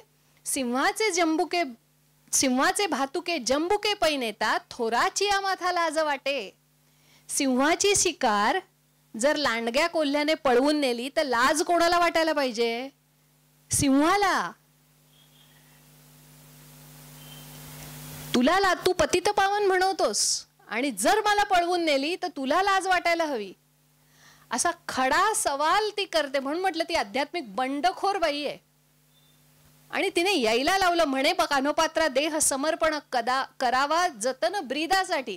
पतित पावन हे तुझं ब्रीद आहे. तुझं ब्रीद तुला जतन करायला नको, तुला यावंच लागेल. लोग कहते हैं भगवान आते नहीं, द्रौपदी की तरह हम बुलाते नहीं. आपण म्हणतो काय येत नाही तो, हाक तर मारा. द्रौपदीने जशी हाक मारली, कान्होपात्रेने जशी हाक मारली, तशी हाक आपण मारतो का? हाच तर प्रश्न आहे. तशी हाक नाही मारत आपण. म्हणून म्हटलं की ही लोकोत्तर व्यक्तिमत्व आहे. तो आपण म्हणू कसं जमणार आहे आपल्याला, यांच्या एवढं पुण्य कुठे केलं. पण निदान एक पाऊल पुढे टाकायला काय हरकत आहे? उद्याची जेव्हा मी सकाळी माझ्या घरातली पूजा करीन तेव्हा तरी एकदा तरी त्याला हाक मारीन ना. ठीक आहे, पुरे आहे. माझ्याकडे काही इतकी मोठी संकट नाही आहेत, पण हाक मारायची एक प्रॅक्टिस तरी करूया आपण त्याला. म्हणून म्हटलं की एक पाऊल तरी पुढे जायला हरकत नाही. मगाशी आपण जे बघितलं ना, तसं बाळाचंच उदाहरण आहे की बाळ आईला हाक मारतं, त्या आईला बरोबर कळतं की हे भुकेसाठी आहे, झोपेसाठी आहे, का त्याला फिरायला जायचं आहे, का त्याला उगाच खोटं खोटं रडायचंय. त्याला बोलता येत नाहीये, त्याला शब्द माहित नाहीत, काही नाही. तो सांगू शकतो का आई मला भूक लागली म्हणून मी रडतोय? नाही. ते इतकं छोटं बाळ आहे, तानं बाळ आहे, तो नुसतंच रडून सांगतं. पण आईला कळतं की हे आत्ताच आहे ना, ते झोपेचं नाहीये, त्याला भूक लागली आहे. त्या हाकेवरनं कळतं. मग त्याला कोणी शिकवले ही हाक मारायला? त्याने कुठले अभंग वाचलेत? नाही वाचले. त्यामुळे ही हाक मारणं तरी आपल्याला जमतं का, याचा एक आदमास आपण आपला घेऊया. आणि या नंतरच्या काळातल्या वेणाबाई आणि बहिणाबाई सर माझ्याकडे वेळ किती आहे? वेणाबाई आणि बहिणाबाईंचा काळ हा साधारण 350 वर्ष जुना असा आहे. प्रत्येकीचं काहीतरी वैशिष्ट्य मी जे म्हणते ना, त्याच्यात वेणाबाईंचं वैशिष्ट्य असं की मुक्ताबाई, जनाबाई यांच्यासारखं फार गरीब घरातनं किंवा ज्यांच्यावरती लहानपणी अगदीच विपन्न अवस्था ओढवली असं वेणाबाईंचं काही झालं नाही. वेणाबाई ह्या अत्यंत सधन कुटुंबात, गोपजी पंत आणि राधाबाई असं छान आईवडिलांचं नाव, जे सधन कुटुंब होतं, ज्या घरामध्ये नित्य पूजा अर्चा होत होत्या, ज्या घरामध्ये नित्य ग्रंथ पठण श्रवण होत होतं. शिवमहिम्नाचे असे उल्लेख आहेत की शिवमहिम्न रोज गायलं जायचं, रामरक्षेचे पाठ व्हायचे, शंकराचार्यांची स्तोत्र ही सगळ्यांच्या नित्य पाठात होती. थोडक्यात त्यावेळच्या सधन सुसंस्कृत घरामध्ये वेणाबाईंचा जन्म झाला होता. पण 8व्या वर्षी तिचं लग्न झालं आणि काही महिन्यात वैधव्य आलं आणि त्यावेळच्या प्रथेप्रमाणे तिचं केशवपन झालं. म्हणजे इतक्या बालवयामध्ये आपण जर वेणाबाईंचे कधी काढलेली चित्र बघितली असाल तर केशवपन केलेली त्या लाल अलवणातली वेणाबाई आपल्याला नक्की आठवत असेल. इतक्या वाईट प्रथेला, त्यावेळच्या पद्धतीप्रमाणे विधवेला जे काही म्हणजे उंबरठ्या बाहेर सुद्धा जायचा अधिकार तिला नव्हता, अशा वेळेला ती छोटी वेणाबाई तुळशीशी बसून, हे सगळं घडलं होतं तिच्या पूर्व आयुष्यामध्ये बालपणामध्ये, आणि ती तुळशीशी बसून भागवत वाचत होती. आणि आपण बघतो कधी कधी की गुरुचा शोध हा शिष्य घेत असतो, कधी त्याचा तो योग्य वेळी त्याला तो गुरु भेटतो. कधी कधी असंही झालंय, म्हणजे वेणाबाईंच्या बाबतीत असं झालंय की ओम भवती भिक्षांदेही म्हणत प्रत्यक्ष समर्थ रामदास स्वामी त्या घरावरनं पुढे जात असताना भिक्षेसाठी वेणाबाईंच्या घरी गेलेत आणि ती भागवत वाचत होती. तिला विचारलं की पुरी काय वाचतेस तू, तुला काही कळतं का यातलं? तर तिने भागवतातलं काय वाचलं, कसं आहे की लहानपणापासून हे अनेक ग्रंथांचे संस्कार तिच्या मनावर असल्यामुळे ती सांगू शकली पहिली गोष्ट की हे मी काय वाचत होते. आणि मला तिलाही काही प्रश्न पडलेत, तिचे 25-26 प्रश्न आहेत वेणाबाईचे, ते उपलब्ध आहेत. आणि अशा 25 प्रश्नांची उत्तरं समर्थांनी तिला दिली आणि त्यावेळेला तिच्या लक्षात आलं की हे माझे गुरु आहेत. म्हणजे मी गुरुचा अदमास काढत गेले नाहीये, पण गुरुच साक्षात माझ्या समोर येऊन उभे राहिलेत. माया आणि ब्रह्म यातला फरक काय, असा पहिला प्रश्न वेणाबाईंनी विचारला. म्हणजे पूर्वजन्मांचे म्हणा, त्या जन्मातले म्हणा, तिच्यावरती असलेले संस्कार विलक्षण आहेत. तिला प्रश्नच या लहान वयात पडावा की माया आणि ब्रह्म म्हणजे काय आहे वेगळं. आणि समर्थांनी तिला उत्तर दिलं की माया ही सगुण साकार आहे, ब्रह्म निर्गुण निराकार आहे. मग त्याचं सगळं विवरण त्यांनी केलं. मग ती विचारते की हे सगळं मग तुम्ही खोटं आहे म्हणताय, पण समोर दिसतंय ते मात्र सगळं खरं म्हणून दिसतंय. हे अगदी साधे प्रश्न आहेत जे ह्या साधक वयातल्या कुणालाही पडावेत असे. आणि मग समर्थांनी सांगितलं हे ज्ञात्याचं देखणं नव्हे, ह्या डोळ्यांनी पाहणं आणि म्हणजे चर्मचक्षूंनी पाहणं आणि ज्ञानाच्या चक्षूंनी पाहणं, ज्ञानचक्षूंनी पाहणं यातला फरक समर्थांनी तिला समजावून सांगितला. की तिला असं सांगितलं की मृगजळ दिसतं तुला, पण ते आटल्यानंतर कळतं की तो भास आहे. तसं हे समोर दिसणारं सारं विश्व हे कसं भासमान आहे याचा समर्थांनी तिला उपदेश केलाय. किंवा स्वप्न दृष्टांतामध्ये स्वप्नात जे काही दिसतं त्यावेळेला आपल्याला ते खरं वाटत असतं आणि जागृती अवस्था आल्यानंतर कळतं की आपण स्वप्नात कुठल्या तरी राजवाड्यात होतो, ते सगळं खोटं होतं. पाण्यात प्रतिबिंब दिसतं आणि आपल्याला वाटतं की वरचा चंद्र साक्षात पाण्यात पडलाय, तसं नसतं. ते पाणी आटल्यानंतर चंद्र त्याच्या जागी असतो. असं ज्ञात्याच्या दृष्टीने पाहणं म्हणजे काय आणि चर्मचक्षूंनी पाहिलं जाणारं जग म्हणजे काय याचा फरक समर्थांनी तिला समजावून सांगितला. तिच्या लक्षात आलं. आणि मग तो एक प्रसंग तिच्या बाबतीत घडलाय की तिच्यावरती विष प्राशनाचा प्रयत्न केला गेला, पण तरीही त्यातनं ती सही सलामत सुटली. याचं कारणच तिला तिच्या गुरूंनी म्हणजे समर्थ रामदासांनी त्या विषाचा परिणाम तिच्यावरती होऊ दिला नाही. आणि मग ते सगळं सोडून ती अक्कास्वामींच्या मठात चाफळ मठात ती गेली आणि मग समर्थांनी तिला दिलेली सोहम साधना, तिचं पाठांतर, तिचं कीर्तनासाठीची आख्यानं करणं, ती अत्यंत हुशार होती. म्हणजे हिचं वेगळेपण अजून एका गोष्टीत मला जाणवतं की संस्कृत, हिंदी, मराठी आणि उर्दू या 4 भाषांवर तिचं प्रभुत्व आहे. तिच्या 4 भाषेत रचना आहेत. मग ती किती हुशार असली पाहिजे बघा. तिचं वेगळेपणच हे आहे की 10-12 ग्रंथ जे तिने लिहिलेत त्याच्यात मंगल रामायण, छंदो रामायण, संकेत रामायण, लवकुश रामायण, शब्द रामायण अशी वेगवेगळ्या प्रकारची रामायण तिने लिहिली आहेत. असा एक विषय घेऊन तिने खूप ग्रंथ रचना केल्यात. आणि तिसरी एक खूप महत्वाची गोष्ट अशी हिच्या बाबतीत की हिनी समर्थांच्या मठातली गुरु परंपरा पुढे चालवली. म्हणजे वेणास्वामींना एकतर त्या इतक्या विद्वान होत्या आणि इतक्या अधिकारी होत्या की समर्थांनी मठामध्ये उभं राहून कीर्तन करण्याची अनुज्ञा संपूर्ण समर्थ परिवारामध्ये एकाच स्त्रीला होती, ती म्हणजे वेणाबाई. अशा अधिकारी होत्या त्या. म्हणजे विचार करा की ज्या विधवेला त्या काळामध्ये उंबरठा सुद्धा ओलांडू दिला जात नसे, कुठल्याही परपुरुषाचं दर्शन होणार नाही याच्या बाबतीत तिची काळजी घेतली जात असे, केशवपन करून सोडलं जात असे, अशा एखाद्या विधवा पतित स्त्रीला, जेव्हा अतिशय अनुदार असा समाज होता त्यावेळेला, पुरुष प्रधान होता, मुख्य म्हणजे अनुदार होता स्त्रियांच्या बाबतीत, अशा स्त्रीला इतका अधिकार देऊन, अर्थात तिच्याकडे असलेली तिची शक्ती सुद्धा अफाट होती, ती ओळखून तिला साधना देऊन, तिला तिचा शिष्य परिवार पुढे करण्याची परवानगी, तिला मठामध्ये उभं राहून कीर्तन करण्याची परवानगी, हे फक्त समर्थांसारख्या गुरुमुळे शक्य झालं. आणि विधवा वेणास्वामी ते मठाधिपती, मिरज मठाधिपती वेणास्वामींचा मठ आजही तिथे आहे, आपण जाऊन अवश्य बघा. इतका मोठा, म्हणजे आपण ट्रान्सफॉर्मेशन ज्याला म्हणतो, इतका मोठं परिवर्तन जे एखाद्याच्या आयुष्यात होऊ शकतं गुरुमुळे, त्याचा सर्वात सुंदर उदाहरण म्हणजे समर्थ रामदास स्वामींची शिष्या वेणाबाई हे आहे. वेणाबाईंनी जी अनेक रामायणं लिहिली त्यातलं एक पद घेऊन मी पुढे जाते.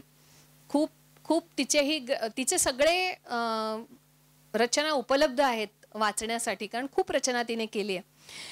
तिचा हा जो अभंग आहे, एकच अभंग घेते आता, की विषय असा आहे की अयोध्येत राम परत आलेत.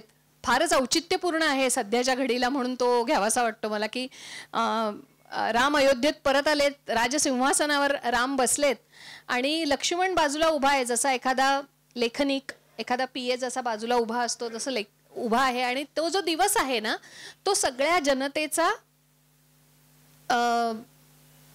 रामांना भेटण्याचा दिवस आहे. 14 वर्षांनंतर आलेल्या आपल्या राजा रामाला भेटण्यासाठी जनता आतुर झाली आणि ते समोर आलेले आहेत. अशा वेळचं पद वेणाबाई लिहिते आणि ती असं म्हणते की बहु कष्टलो पावलो जी स्वदेशा, प्रजा बोलती कौल दे राघवेंद्रा, भूमीने कदा पीक सांडू नये रे, वदे राम लक्ष्मणा हे लिही रे.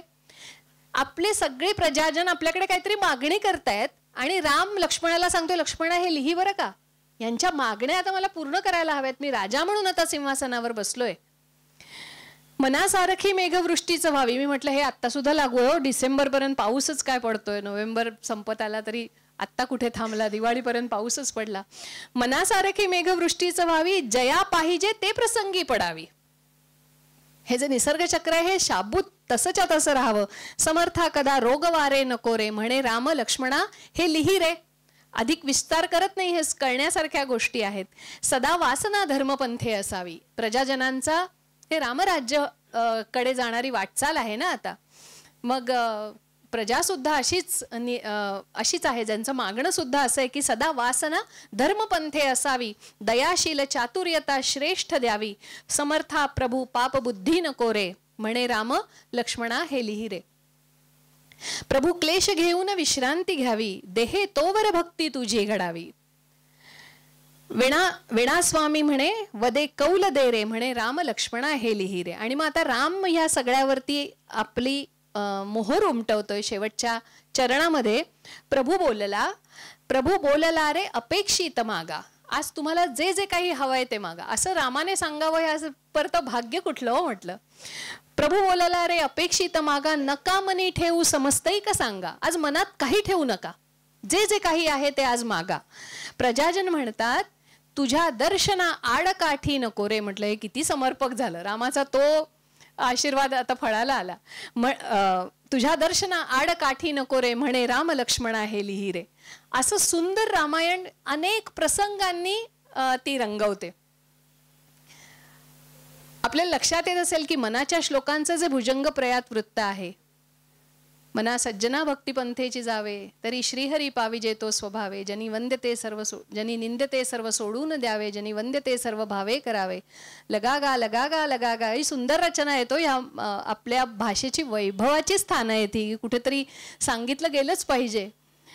भुजंग प्रयात, भुजंग प्रयात असा तो शब्द आहे. साप कसा चालतो, आता आपण विचारायला जर का सर्पमित्र असतील तर विचारा, किंवा गुगल तर सर्वांचाच गुरु झालाय हल्ली.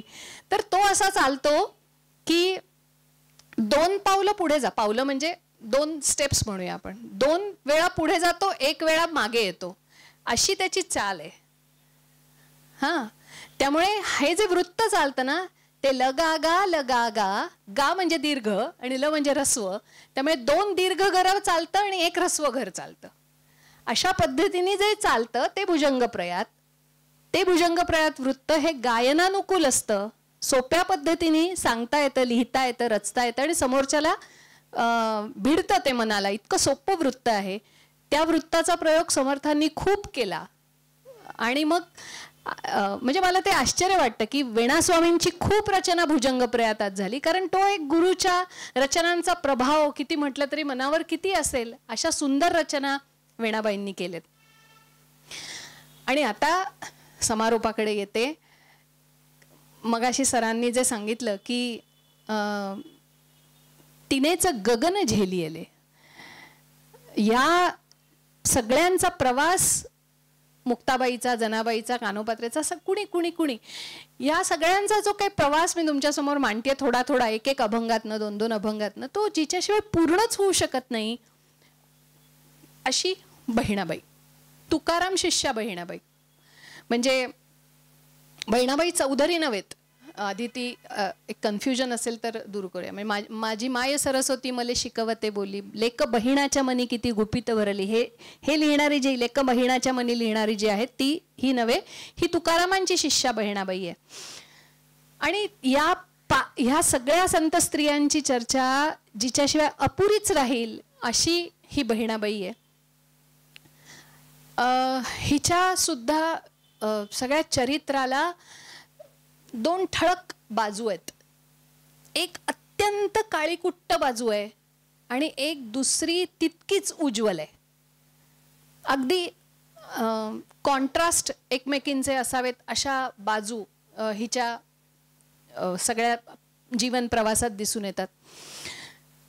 पहिलं चांगलं आहे ते सांगावं नाही का. चांगली बाजू ऐकूया. पहिली चांगली बाजू अशी की ह्या मराठीतल्या पहिल्या आत्मचरित्रकार आहेत.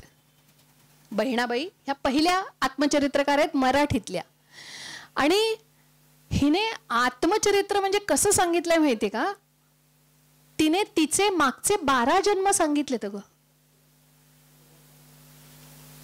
म्हणजे योगभ्रष्ट जे सांगितलं गीतेमध्ये की तुम्ही त्या पायरीवरनं तिथे थांबलात तर पुढच्या जन्मी त्या पुढच्या पायरीवरनं प्रवास सुरू कराल. 6वा अध्याय गीतेचा जे सांगतो, तिला हे मागचे 12 जन्म आठवत आहेत. तिचा हा सगळा प्रवास आठवतोय. आणि या बहिणाबाईच्या हे जे जन्म तिला मिळालाय, या जन्मात तिने वयाच्या 21व्या वर्षी जीवनमुक्तावस्था प्राप्त केली आहे. म्हणजे तिच्या मृत्यूपूर्वी तिने तिचे हे 12ही जन्म तिच्या मुलाला सांगितले. ते लिखित स्वरूपात आहेत. म्हणून म्हटलं की ती आत्मचरित्रकार आहे. कारण काय माहिती का, विनोबांनी असं म्हटलं होतं. विनोबांनी लिहिलंय की मी कधीही आत्मचरित्र लिहिणार नाही. हां, तर का, तर उदाहरण असंच आहे की मी समजा अपर्णा बेडेकर, मी आत्मचरित्र लिहायचं म्हटलं तर ह्याच्यामध्ये मी काय करेन, तर माझा जन्म मुंबईतला आहे, मग मी या शाळेत गेले, मग मी ह्या कॉलेजात शिक्षण घेतलं, मग माझं इथे लग्न झालं, मग अमुक तमुक मी हा अभ्यास केला, अमुक तमुक. ह्याच्यात आत्म नाही आहे, ह्याच्यात मी आहे सगळा. ह्याच्यात आत्म कुठेही नाही आहे, कारण आपण आत्म ओळखलेलाच नाही आहे. त्यामुळे विनोबा म्हणायचे की मी आत्मचरित्र नाही लिहिणार. आणि खऱ्या अर्थाने बहिणाबाई ही त्या दृष्टीने आत्मचरित्रकार आहे. आपण आत्मचरित्राची अनेक पुस्तकं वाचली असाल, त्याच्यात मी चरित्र आहे ते सगळं. किती असं नाही म्हणत मी, काही जणांनी तो प्रत्यय घेतलाही असेल, पण मुख्यतः ते तसे. पण बहिणाबाईचं उज्ज्वल बाजू जी आहे त्याच्यात ती पहिली आत्मचरित्रकार आहे. वज्रसूची नावाच्या उपनिषदाच्या त्या एकमेव भाष्यकार आहेत मराठीतल्या. इतकं मोठं काम तिने केलं. आणि मगाशी म्हटलं तसं की 21व्या वर्षी तिला जीवन मुक्तावस्था प्राप्त झाली, अशी महायोगिनी आहे साक्षात ती. आता ती काळी बाजू. मी तिचं जेव्हा हे चरित्र वाचायची, पुन्हा पुन्हा वाचायची, खात्री करून घ्यायला की खरंच असं झालं असेल हिच्या बाबतीत. म्हणजे प्रत्येकीने काहीतरी कष्ट उपभोगले तो, नाही असं नाही. मग अशी मी सांगते तसं मुक्ताबाईचं काय, कान्होपात्रेचं काय, सगळं आता सांगायची गरज नाही, तुम्ही ऐकलत. पण हिच्या कष्टानं म्हणजे काही त्याचं ताळतंत्रच लागत नाही कुठेही. कारण हिच्या आई वडिलांनी हिचं लग्न 3ऱ्या वर्षी करून दिलंय. मी चुकत नाहीये, 3ऱ्या वर्षी करून दिलंय. आणि 30 वर्षाच्या बिजवर गंगाधर पंताशी करून दिलंय. तो बिजवर होता, 27 वर्षाचं अंतर होतं. आणि गंगाधर पंत हा कर्मकांडी ब्राह्मण होता, त्याच्यात गुंतलेला असायचा. श्रोते वाढलेत माझे. आणि ही शुद्ध आत्मतत्वाची उपासक होती. आणि व्हायचं असं की गावातला कुणीही आला माणूस यांच्या दर्शनाला, यांच्या घरी, तर आधी बहिणाबाईला नमस्कार करायचा आणि मग गंगाधर पंताकडे जायचा. ह्याच्यात त्याचा पुरुषी अहंकार पुरता ठेचला होता. काळ मागे जाऊन बघा, तुकारामांचा काळ आहे. आत्ता सुद्धा होईल असं मी नाही म्हणत नाही, पण त्यावेळेला ते फारच तीक्ष्ण धारदार पाती होती ती. त्यामुळे त्याचा अहंकार तर पुरता ठेचला होता. त्यात ही इतकी लहान पोरगी, 3 वर्षाची पोरगी, 3ऱ्या वर्षी लग्न झालंय. आणि आणखीन एक काळी बाजू तिची अशी की तुकारामांसारख्या वैश्याला तिने गुरु केले.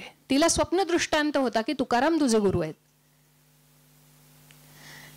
पण तरीही बुद्धिनिष्ठ होती, क्रांतिकारक होती आणि अत्यंत संयमी होती. अत्यंत संयमी. म्हणजे हा तिचा जो अभंग, जो मला ह्या व्याख्यानाचं शीर्षक म्हणून आवडतं, तो असाच आहे की प्रपंच परमार्थ चालवी प्रमाण तिनेच गगन झेलिले. प्रपंच आणि परमार्थ ही दोनही चाक जिने समर्थपणे एका दिशेने नेली, दोन विरुद्ध. माझी स्पेस वगैरे काही विचारत नव्हतं हो. कमाल वाटते मला ह्या बाईची खरंच. आणि पुन्हा तेच की आपल्या लिखाणामध्ये एकही ओरखडा नाही, एकही ओरखडा नाही.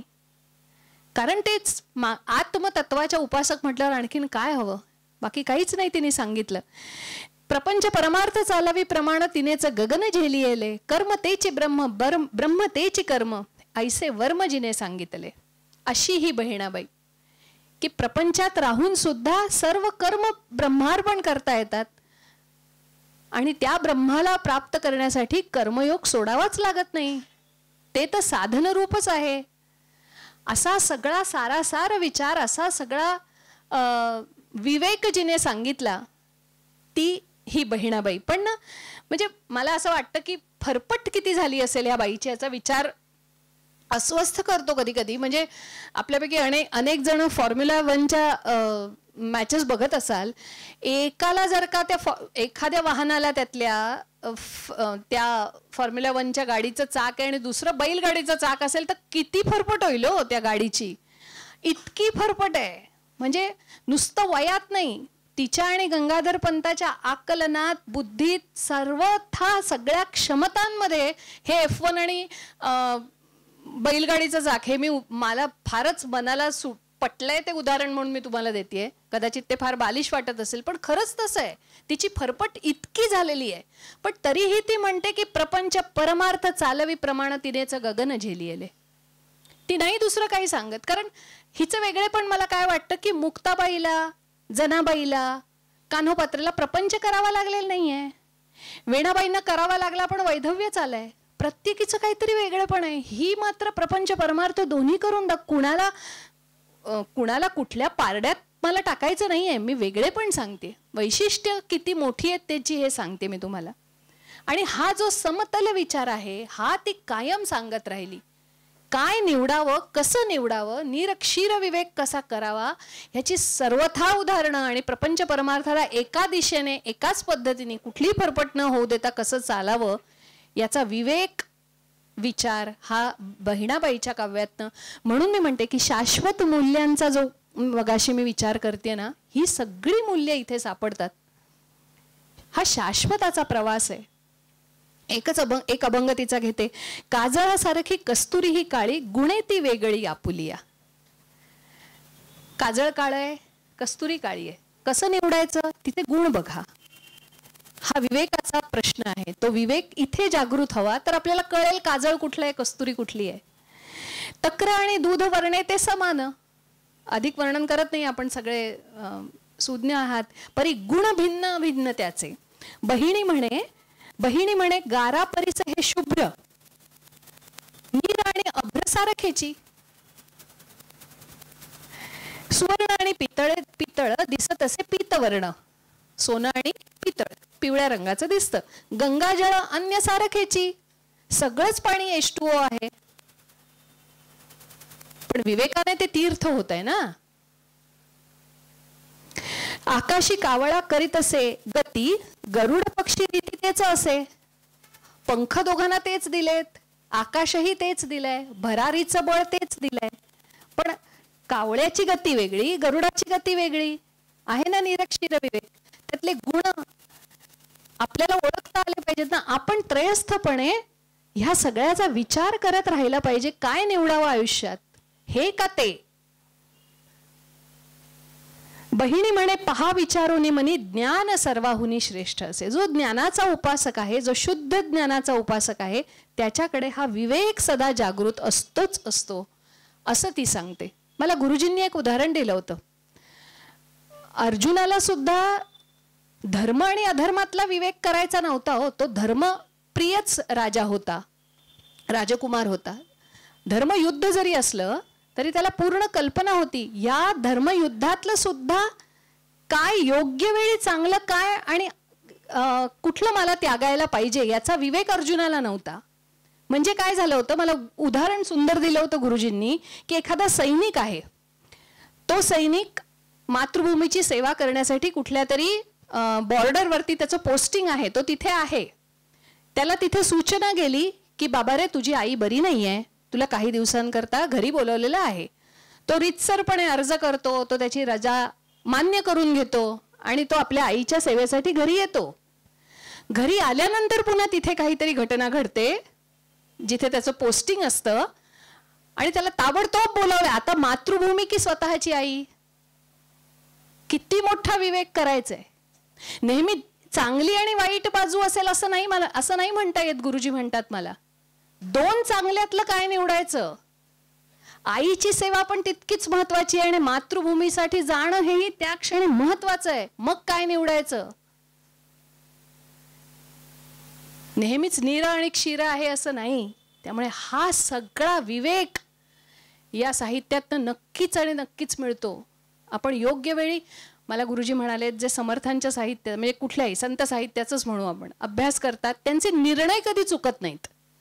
ही तरी किती मोठी उपलब्धी आहे. जर का आपल्या आयुष्यातले निर्णय चुकले नाहीत तर किती मोठी उपलब्धी आहे हा विचार करा. त्यामुळे ह्या ग्रंथांकडे बघताना अशा पद्धतीने बघायला हवं की ते आपल्याला काहीतरी सांगायचा प्रयत्न करतायत. तितके एकरूप, तितके समरूप आपण होतोय का. असो, बहिणाबाईच्या शेवटच्या अभंगाने मी सांगता करते की संत कृपा झाली इमारत फळा आली. हा सर्वात सुंदर अभंग या सगळ्या संत परंपरेचं वर्णन करणारा. ज्ञानदेवे रचिला पाया. पाया जितका विस्तृत विशाल, जितका खोल, तितकं ते धर्ममंदिर फार उंचावरती जाणार आहे, त्याचा कळस उंचावर शोभणार आहे. त्यामुळे पायाभूतच मुळात ज्ञानदेव आहेत. तर ज्ञानदेवांचा हा पाया, ज्ञानदेवे रचिला पाया उभारिले देवालया. नामातयाचा किंकर तेने रचिले आवार. आपल्याला माहित असेल की नामदेव पंजाब पर्यंत गेलेत. गुरुग्रंथ साहिबात त्यांच्या रचना आहेत. आजही पंजाबात नामदेवजी का कुवा, नामदेवजी की धर्मशाला म्हणून काही वास्तू आहेत ज्या सांगितल्या जातात. त्यांना ते नामदेव आपलेच वाटतात. इतकं म्हणजे कुठलेही गुगल मॅप्स नसताना सुद्धा नामदेव किती प्रवास करून गेलेत नाही. 700-750 वर्षांपूर्वीचा काळ आहे. कुठलेही साधनं नाहीत, संपर्काची माध्यमं नाहीत, काही नाहीत. पण तरीही माऊलींनी उभारलेल्या ह्या देवालयाचा विस्तार वाढवण्याचं काम तेने रचिले. आवार कुठपर्यंत? थेट पंजाबापर्यंत. इतकं मोठं आवार महाराष्ट्रातल्या संतांनी निर्माण केलेल्या ह्या धर्म मंदिराचा आवार नामदेवांनी इतकं मोठं केलं. जनार्दन एकनाथ खांब दिला भागवत. नाथांचे ग्रंथ म्हणजे भावार्थ रामायण असेल, नाथांची गाथा असेल, रामायण आहे, भागवत आहे, मुख्य म्हणजे हे 4 ग्रंथ हे खांबाप्रमाणे काम करतायत, जे पायाला सुद्धा आधार देत आहेत आणि कळसाला सुद्धा आधार देत आहेत. खांबाचं महत्व किती महत्वाचं आहे, किती मोठं आहे. त्यामुळे नाथांनी ही मोठी गोष्ट केली आणि तुका झालासे कळस ही जी रचना आहे, तुकाराम तर त्यांचे साक्षात गुरु आहेत. त्यामुळे ही रचना बहिणाबाईंची आहे. म्हणजे मला असं वाटतं की ह्या धर्म मंदिरामध्ये, या सगळ्या परंपरेमध्ये माऊलींचं कर्तृत्व, नामदेवांचं कर्तृत्व, एकनाथांचं, तुकारामांचं, समर्थांचं, हे सगळं कर्तृत्व विलक्षणच आहे, प्रश्नच नाही. आणि हे सांगितलंही जातं. आपण त्याचा पारायणही करतो, आपण त्याचा अभ्यासही करतो, त्याचं चिंतन करतो. पण ह्याच धर्म मंदिरामध्ये एखाद्या छोट्याशा पंक्तीप्रमाणे ह्या 5-6 जणी 10 जणी सुद्धा आपल्या परिघातला अंधार दूर करत होत्या. मोठा काही त्यांना पंजाबपर्यंत नाही जाता आलं, ठीक आहे. पण स्वतःच्या आयुष्यात एक स्त्री म्हणून आलेली जी आव्हानं होती ती पेलून, समर्थपणे पेलून, त्याचा कुठेही बडीवार न करता आपल्या स्त्रीत्वाला पुढे नेऊन ज्ञानाने, अधिकाराने मोठ्या होऊन समाजाला दिशा दिग्दर्शन करण्याएवढ्या ह्या सगळ्या स्त्रिया खूप मोठ्या झाल्या. एक गोष्ट होती की एक बाई पाणी आणायला जायची. 2 कावडी घेऊन जायची. एका बाजूला एक हंडा मातीचा, दुसऱ्या बाजूला दुसरा. एक हंडा तिचा फुटका होता, तरी त्या दोघांना घेऊन जायची. आणि ते जे धडकं मडकं होतं ना, चांगलं जे मडकं होतं, ते ह्या फुटक्याला विचारायचं की घरी आल्यानंतर, अरे सगळं पाणी तर गळून जातं तुझ्यातलं, कशाला रे तुला नेते ही रोज रोज. तर ते बिचारा खिन्न व्हायचं की हो खरं आहे बाबा, कशालाही मला नेते. मग ती मालकीण दुसऱ्या दिवशी आल्यावर विचार, तू मला कशाला नेते ग, सगळं तर छिद्र पडलेत माझ्या अंगाला आणि सगळं पाणी तर गळून जात आहे, तू कशाला नेते मला.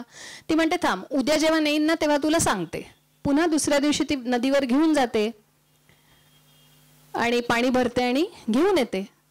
आणि येता येता त्या फुटक्या मडक्याला सांगते, बघितलंस तुझ्या बाजूला किती फुलं उमललेत, ह्या बाजूला काही नाही आहे. मंडळी, जनाबाई असेल फुटकं मडकं, वेणाबाई आहे विधवा. जनाबाईला अत्यंत कष्टात दिवस काढावे लागलेत. मुक्ताबाईला आई वडिलांचं छत्र इतकं लहानपणी गेलंय. सगळी फुटकी मडकी आहेत. कानोपात्रा तर आहेच आहे, सगळी फुटकी मडकी आहेत. पण तरीही आपल्याला दिलेल्या क्षमतांचा, अलौकिक क्षमता आहेत त्या मान्य आहे मला, पण तरीही त्यांनी केलेलं त्याचं आपल्या आयुष्याचं व्यवस्थापन, लिहिलेल्या गोष्टी आणि शाश्वत असलेल्या मूल्यांच्या आधाराने त्यांनी आपल्या सगळ्या गाथांमध्ये, आपल्या लिखाणातनं ही अशी फुलं फुलवली आहेत जी आपल्याला आपला मार्ग दाखवत आहेत. त्यामुळे माझ्या या बोलण्याचं एकच फलित जर मला सांगायचं झालं तर मी तुम्हाला असं सांगेन की मी प्रत्येकीचा अक्षरशः एक अभंग घेऊन तुमच्याशी आज संवाद साधलाय. आणि अशी अनेक फुलं, विविध रंगाची, विविध सुवासाची सुंदर फुलं त्यांच्या ह्या सगळ्या साहित्यातनं आपल्याला दिसतात. त्यामुळे माझं बोलणं तर यांच्यावरती किती बोलू असंच मला वाटतं, पण तरीही मूळ गाथेकडे, मूळ टेक्स्टकडे जर का तुम्ही गेलात तर याचा आनंद खूपच वेगळ्या पद्धतीने आपल्याला मिळेल. आणि तेच कदाचित माझ्या ह्या बोलण्याचं सार्थक असेल असं मला वाटतं. त्यामुळे आपण ह्या मूळ गाथांकडे, या ग्रंथांकडे, त्यांना जुनं न म्हणता त्याच्यातल्या शाश्वत मूल्यांच्या शोधाकरता आपण नेहमी सजग असावं असं मला वाटतं. आपण सर्वांनी आज 1 तास 1.5 तास, माझं हे बोलणं 1.5 तासापेक्षा जास्त वेळ झाला आहे, त्याबद्दल धन्यवाद देते आपल्याला सगळ्यांना. इतिहास कट्ट्याला सरांनाही धन्यवाद. गेले जवळजवळ 1.5 तास तुम्ही इतिहास ऐकताय असं वाटत नव्हतं ना. तुम्ही कीर्तन किंवा प्रवचन ऐकताय, जी आपली शाश्वत परंपरा आहे. किंवा नामदेवांपासून, कारण कीर्तनकार म्हणून नामदेव होते. अपर्णाताईंची वाणी जितकी शारदेसारखी झंकारत जाते, स्वच्छ आहे, पण त्यांचा संत साहित्याचा जो अभ्यास आहे तो आतमध्ये उतरलेला आहे, म्हणून ती शुद्धता. कारण या आत्ता हे कन्क्लुडिंगला ज्या वेळेला मी रिमार्क देतो त्यावेळेला एक महत्त्वाचं आपल्याला लक्षात गेलं पाहिजे की या सगळ्या पर्वाच्या शेवटी हे पुष्प बांधण्याच्या मागे संकल्पनाच ही होती की शाश्वत जे काही आहे ती शुद्धता आहे आणि ती स्त्रीकडे आहे. गोष्ट तिची मध्ये ह्या सगळ्या निसर्गातलं किंवा या सगळ्या भारत मातेतलं संस्कृतीतली जी शुद्धता आहे ती शुद्धता स्त्रीने निर्माण केली आणि ते या पुष्पाचं मुख्य भाग होता. मला एकच अपर्णाताईंना सांगायचं आहे की आज तुम्ही वेगळा समा बांधला. याचं कारण आम्ही सगळे इतिहास अभ्यासक, आसावरीताई मला दुजोरा देतील की जरी आम्ही बऱ्यापैकी बरं बोलतो की आम्ही कंटाळ येत नाही लोकांना, तरी देखील त्यातला विषयाचा कंटेंट जो असतो तो सगळा कंटेंट हा अगदी बाब दाखवण्याचा श्राद्ध कर असा असतो. त्याला काही तुम्हाला पुराव्यांच्या बाहेर काही बोलताच येत नाही आणि त्यामुळे तुम्हाला ते विस्तृत करून, पण तसं नाही. अभंगाच्या 1-2 शब्दांमधलं अंतर हे मला वाटतं गायनाच्या भाषेत बोले, इथे संगीतातले पण काही तज्ज्ञ असतील तर 2 स्वरांच्या मध्ये श्रुती असतात आणि त्या श्रुती सांगणं किंवा त्या समजावून किंवा त्या ऐकून किंवा त्या गाऊन दाखवणं हे पट्टीच्या गायकालाच जमतं. तसा आज 2 अभंगातल्या शब्दांमधला अर्थ हा अपर्णाताईने आपल्याकडे उलगडून दाखवलेला आहे. 5 या कवयित्री संत कवींच्या बाबतीतला त्यांनी समा बांधला, पण त्याच्या अवतीभोवती असलेल्या कवींचा सुद्धा उल्लेख केला. मला एक महत्वाची गोष्ट इथे फक्त जाताना एवढंच सांगायचंय, संत वाङ्मयाने अख्ख्या महाराष्ट्राला नाही तर भारताला एकत्वाचं, समाज एकसंध राहायला पाहिजे. संघ शताब्दीमध्ये आम्हाला संघ म्हणजे शेवटी काय, राष्ट्राची सेवा आहे, आपल्या मातीची सेवा आहे. तर अख्खा समाज हा एक आहे, समरस आहे. आपण आपल्यामध्ये कुठलाही भेदच नाही, जात पात धर्म वगैरे, आपण सगळे या मातीचे आहोत, त्यामुळे हिंदू आहोत आणि ही माती जी आहे ही आपल्याला बांधून ठेवते, म्हणून तो समरस हा आपला इथे आला. पहा बरं, मुक्ताईपासून ते बहिणाई पर्यंत या वेगवेगळ्या समाजातल्या घटकातल्या स्त्री आहेत, समाजातल्या वेगवेगळ्या स्तरातल्या स्त्री आहेत, वेगवेगळ्या आयुष्याचे चटके वेगवेगळ्या प्रकारे घेतलेले आहेत, गणिकेपासून सगळे आहेत. म्हणजे त्या वारकरी संप्रदायाने कुठली समरसता साधलेली. संत वाङ्मय हे ते वाङ्मय आहे ज्याने हा समरसता केलेला आहे आणि अपर्णाताईंनी ते आपल्यापर्यंत पोहोचवताना तितकाच प्रभावीपणे तो अर्थ आपल्यापर्यंत पोहोचवलाय. मनापासून आपलं म्हणजे अभिवादन, कारण का तर तुम्ही इतक्या वाणीने आम्हाला गेले जवळजवळ 1.5 तास भिजवलेलं आहे, आणि अभिनंदन, कारण हे जमलं, दान पावलं. मगाशी जसं रविराजजी म्हणाले की इतिहास हा कोरडा आहे, त्याच्यात आम्हाला पुरावे बिरावे असं सगळं द्यावं लागतं तरच तो पटतो आणि तरच तो खरा इतिहास असतो. पण आजचा हा अनुभूतीचा इतिहास होता असं मला वाटतं आणि म्हणून भारत मातेच्या मंदिराचा कळस आज पूर्ण झाला. इथपासून तिथपर्यंत आपले सगळे अभ्यासक सुद्धा इथे बसलेले आहेत आणि हे इतिहास कट्ट्याचं प्रेम आहे. तुम्हा सगळ्यांचे आभार मी मानतो, पण आभाराबरोबर अभिवादन करतो, कारण हे असा प्रवास चालू राहणं बोरिवलीच्या सांस्कृतिक वैभवाची ही चिन्ह आहेत. इथले नागरिक सुजाण आहेत, इथले लोक सुजाण आहेत.